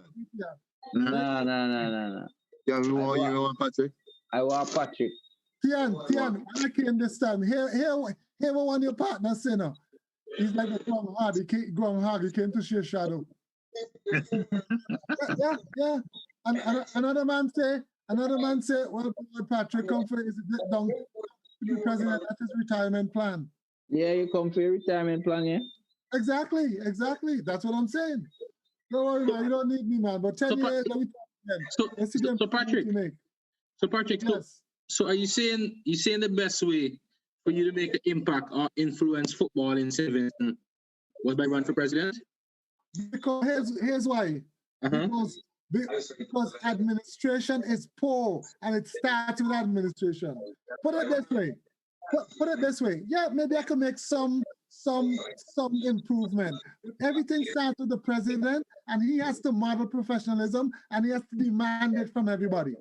But to be another person with all the argument and everybody doing their thing, I don't see how it could be effective. Okay. Because I have a totally different perspective, though. Well, that's you. Because what is that? Because so based on what Patrick said, right, and his experience as a teacher, as a coach, he's qualified. I think having someone like him on the ground, kids will gravitate towards him, and people want to learn from him, and people listen to him because he will be passing on information, and information, the transmission of information, is another area where we lack. Well, when I did come to when I did speak to Cess and Hippolyte and them, it was about the technical. What Cess is a waste of time. Somebody should tell you that. That was then. Not now. You're talking about 27 years ago. Yeah, I know, but he's been a waste of time. My point is... No, you're talking about when Cess used to run the Honors League. That was a pretty well-run league, though, at that time. Yeah. Cess was... Really? In those days. Ask me now. In a nutshell, right? I could do a lot in terms of the technical aspect, but I know some of the technical demands that I would want, and administration will not. They will not approve it. So I would be stopped. But you could be a rebel. Huh? You could be a rebel. Yeah, but nobody would follow. We need a You think rebel so? now. Why don't some of the delegates be rebels because things are going badly? They won't be rebels because people are getting favors and more than that. This is the problem. So I come down there. Here's the deal. And as a technical director, I asked the administration to put aside some money so at least we get one game. You think that's going to happen? Patrick. You think it's going to happen? Patrick, Hippo here. Yes, Hippo. Remember the first conversation when you had, I think it was GS, and you had called in one night and a whole bunch of people and we were talking on the phone, right? Remember the first recommendation I made to you? I said, if you want to be involved in soccer in St. Vincent, you have to be on the ground at least 6 months prior to the election, so you get involved in activities so people can get to know your quality and vote. Remember that was my advice to you, right? It would not have made a difference, though. It would have made a difference. No. Everybody have their own friend and clique down there. The way it's set up now, everybody have their own clique. They control the whole country. You understand? And they have a little thing going with a friend and so on, so they then I would break that up. They don't want that. That's not what they want. It's not going to change, But I think that's not what they want. Anybody who the executive wants to work for football would understand me better. But I think the executive have is all about football. Yes. The executive have to look at themselves and what they're doing now. Yeah, that's all it is. I think they have to do that now. If they haven't done before, because of the results and just the way that we played, I think, Sammy, this could be a blessing in disguise, so we could hit the reset button now. Well, no, we have no choice, though. We have no choice. I would like to see this thing that Theon has there, this plan that he has there. It has to be implemented with new people. We can't give these guys these things. It's not gonna happen. They would not spend the money. They would not spend the money to do it. It comes down to the people and their commitment to the cause. That's all it is. If you're committed to yourself, it's not happening. If you don't understand that you have to really treat players professionally and give them confidence. Patrick. Treat them with respect. Patrick, this is what I don't understand, right? You have the team for 2 years, right? In the last 2 weeks, you bring in new players still. To do what? To do what? Huh? Come on, man.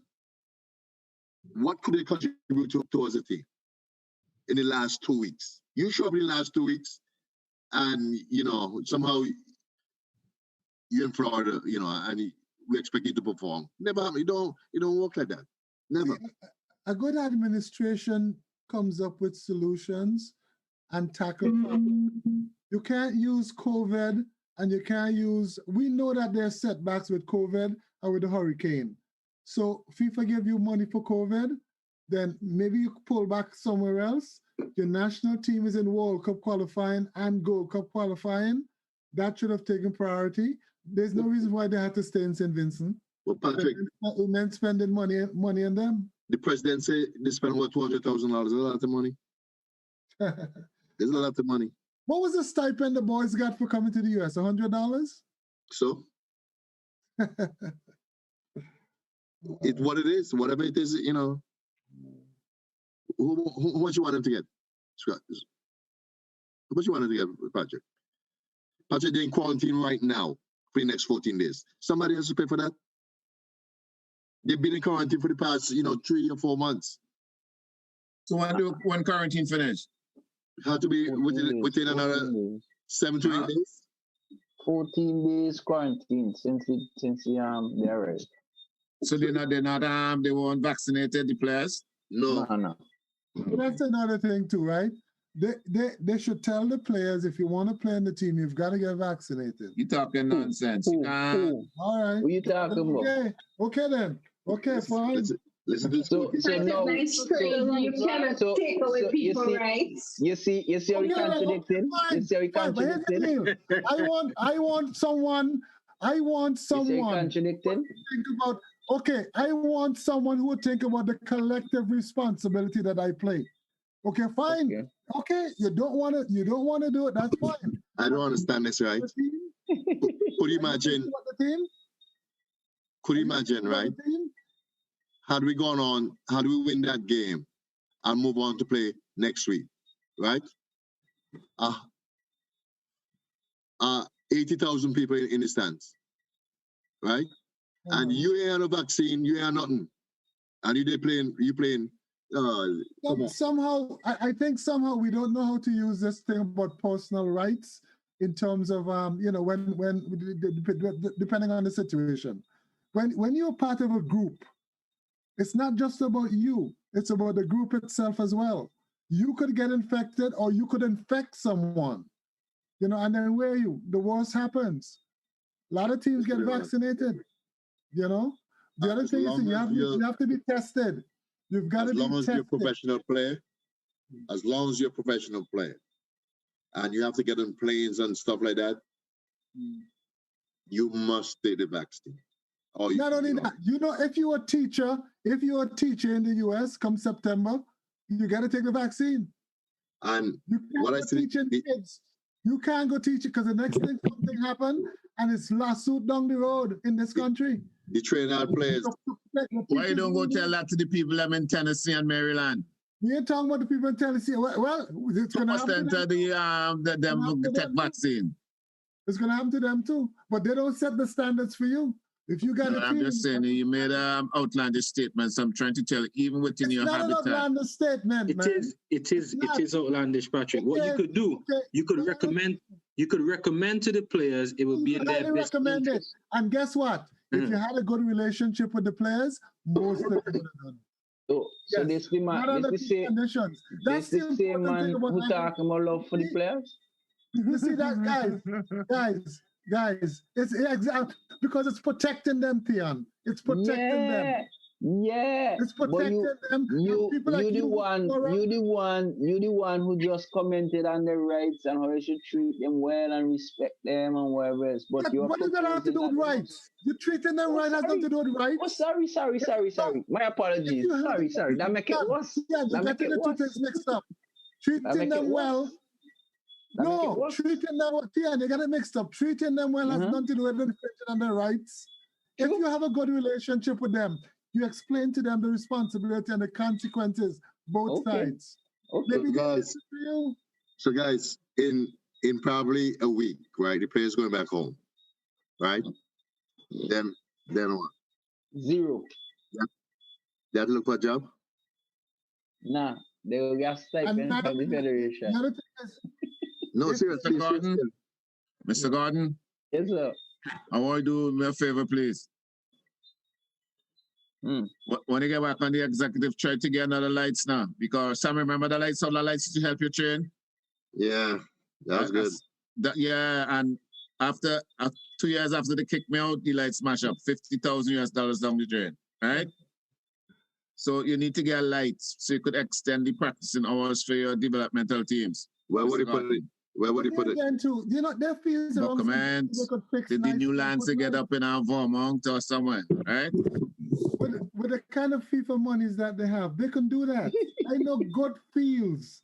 I know it's expensive, but it's worth it. Sammy, PC doesn't have a budget like America. Right, I mean, yeah. No, let me tell you something, guys. Guys, it's very difficult to manage the budget down there. No, I'm telling you, it's very difficult. You understand? I mean, first of all, you have to be skilled to manipulate that budget. And there's nothing coming in. Could you imagine we have a uniform, right? Schools. And we can't sell one shirt. Not even one. But the uniforms, did I say a fact that somebody uniform didn't have a number or didn't have his name properly or something? Yeah, it's a kind of how we think now. Somebody tell them that, it's how we think that. Yeah, are we serious? Yeah. It's World Cup football. Are we serious? Come on, man. That's all that. I gotta stop talking, man. Are we serious, really? But we're not good. We're not good at all. Yeah, but we're making it worse because we get thin skin. We're not listening to constructive criticism. You know, you have to, you know, Tian just laid some shit on me tonight. I listened to him. Me? Yes. Why did? What shit I laid on you? My delivery.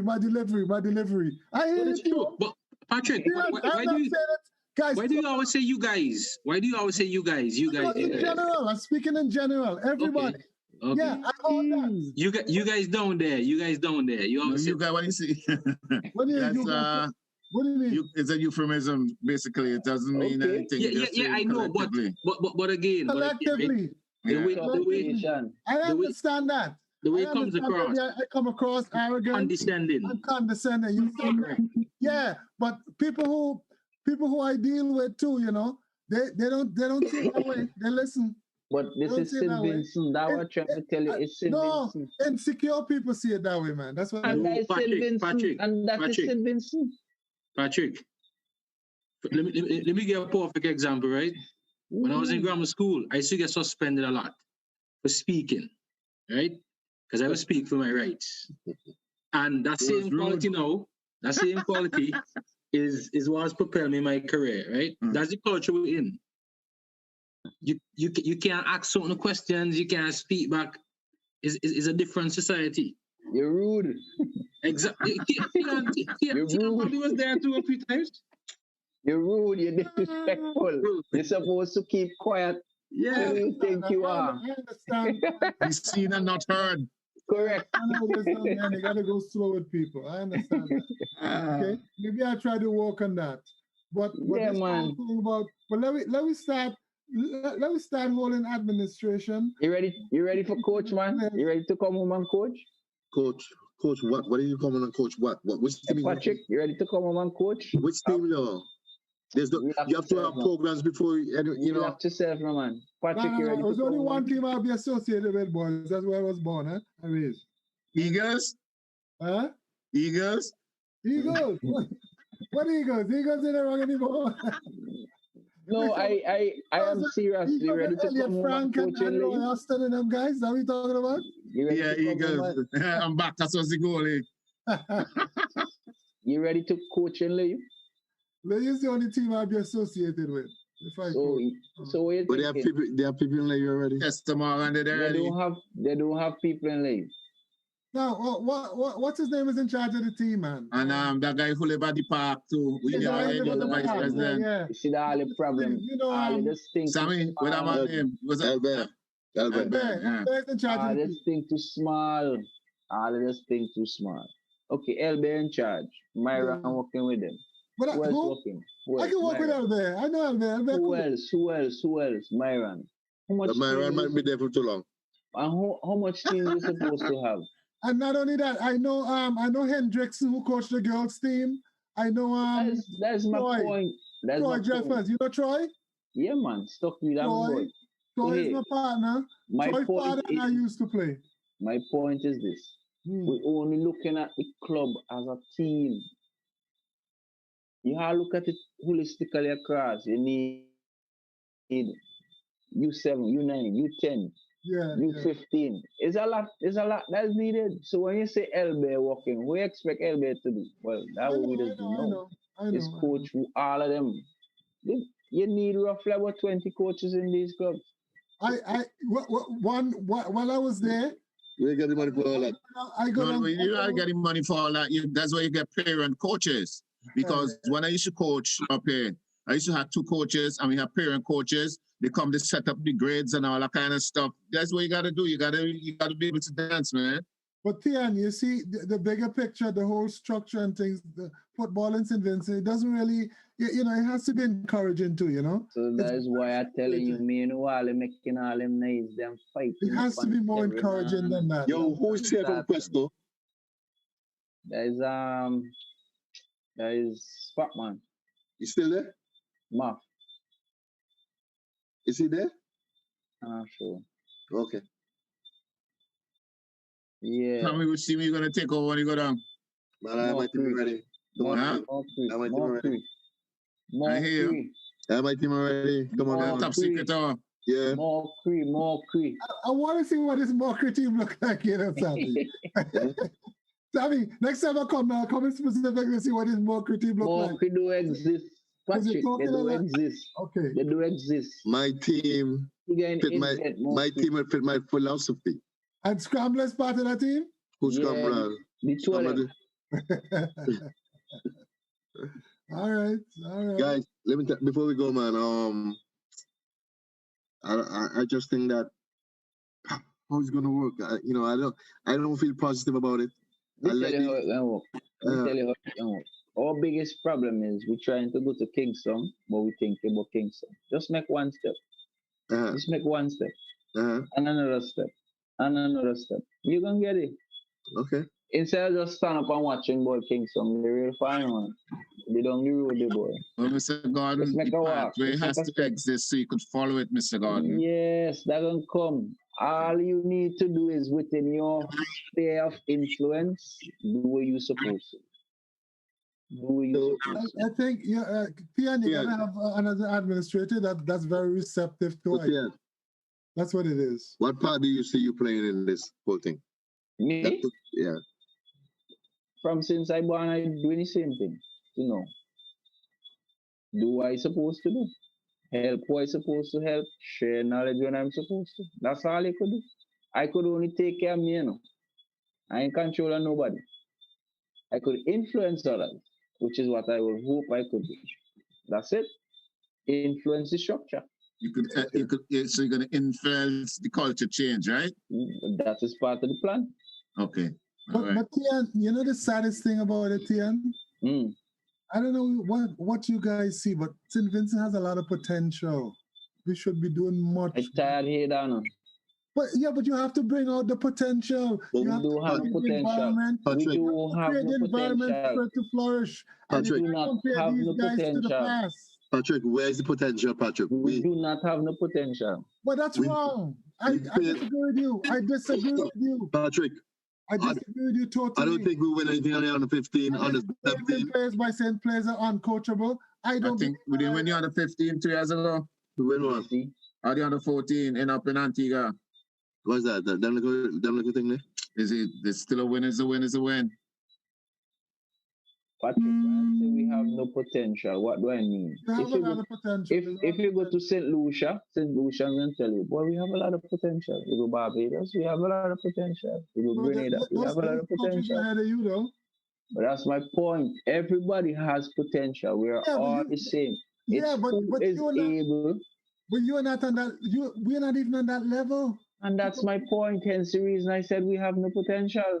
No. That doesn't mean you don't. Because you're not there, doesn't mean you don't have potential. Oh my word! The people. Perspective. Listen. Listen to me. Here's the deal. Let me give you a good example. Perspective. Listen to this. You don't actually believe I'm literally saying we don't have potential. I really thinking. But it's the administration that has to create the environment to nourish and have that potential flourish. Let me give you an example. Look at West Indies cricket. You think West Indies cricket should be? Look at West Indies cricket. Look what the selectors do. Look what the selectors doing with the team. Right? They call Phil Simmons a good coach. Look at their strategy. Here's the deal. Said South Africa won both series. Let's take the T20. Do you know West Indies hit more sixes than South Africa in the whole tournament and still win the series and made more runs on a match by match basis? Do you realize that? Where's our strategy?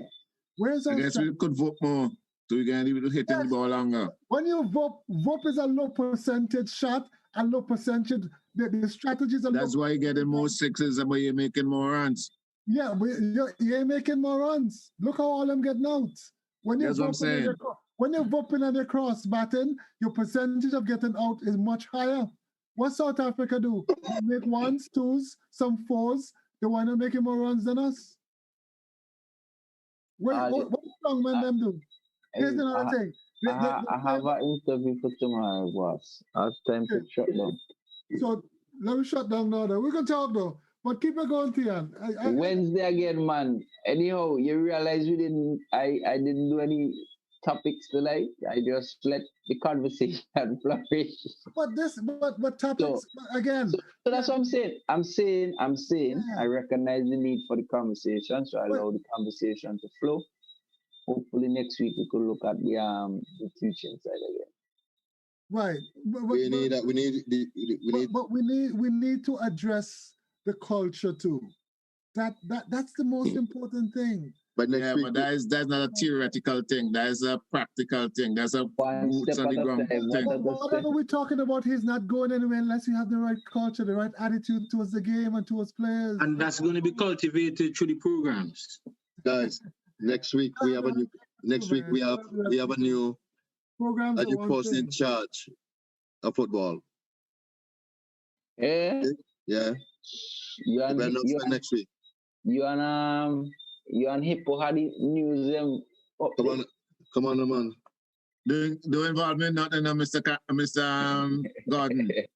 Quickly, what's next? What's next for St. Vincent football, Theon? Next week, you'll find out next week, Patrick. You'll find out next week. August females on the 17th.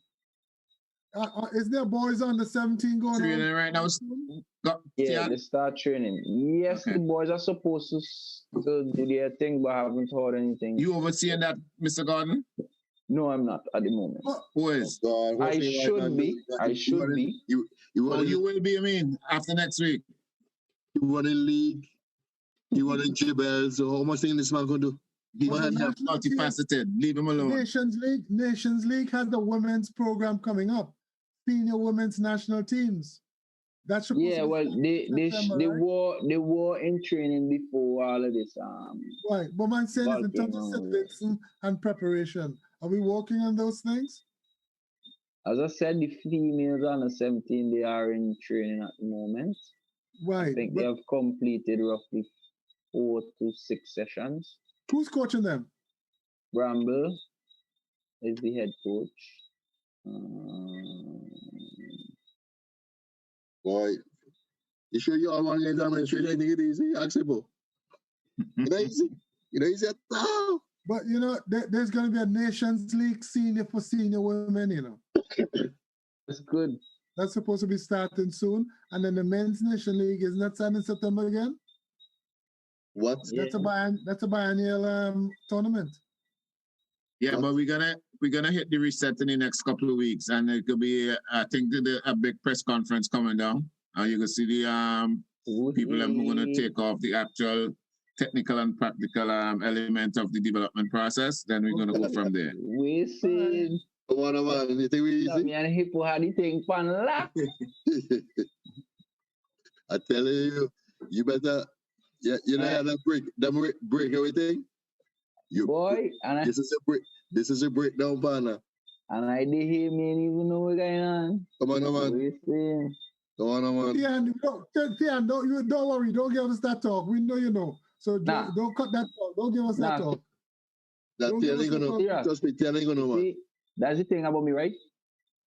Watch me. Let me tell you something about me, right? You see, if a thing come directly to me, I ain't gonna know about it. Unless it comes directly to me, I wouldn't know. Because they don't work like that. They don't come directly to you. I don't even really listen radio. I don't really be on the social media and that kind of stuff. So I ain't gonna really get much unless it comes directly to me. So you want to keep on doing what you're doing and make us all proud. Me and Sammy in your corner. You want us to change? Keep on doing what you're doing and make us proud. Me and Sammy in your corner. Yeah, we could get you some heads up, It's just a click away. Anyway, guys, the best teacher of the game is on. Saturday Gold Cup starts, and on the weekend they got the Euro Champ final with Italy and England. No, this weekend. Everything is this weekend. I can't wait for America lose. I can't wait for cheating England lose, and I wish Argentina win. Argentina is not winning in Brazil. Argentina can't be Brazil. Are you kidding me? They won't win in Brazil. Argentina, how much cheat players on the team? But you can't beat Brazil in Brazil. Can't beat Brazil. Yo, Neymar. You're not beating Brazil in Brazil, bro. Yo, Neymar is a handful. Germany didn't destroy them. Neymar is a handful. Yeah. I just want my boy. Neymar is a disgrace. I watched Neymar A man touched him, a shot, he fall to the ground, and the referee all over the place. This is ridiculous, man. So why you ain't talk about stalling penalty today? But anyhow, that's another That's not a penalty. I said it already. It's not a penalty. Today's listen. Today's football, that is a penalty. Let me ask you all something now. Listen, the defender's foot was planted. Stolen foot came late. In today's football, if you blow on somebody, but it's why you realize it's a penalty. I realize two balls on the field. Tackle. Every contact is not. Yeah, I realize two balls was on the field. That's the most important part. And Sterling run past the second ball. It's two defenders. It's two defenders here to Sterling, you know. No one, you know. Now they one on the left, one on the right. They ain't hit him. Sterling hit the guy's foot and went down. In today's football, that is a penalty. That's a disgrace. So to decide after what Norway did, the way they played and the heart that Denmark. Denmark. I think the coach made them 3 changes to all you do. I think so too. It's the same thing happened to France. Same thing happened to France. It changed. You know what I mean?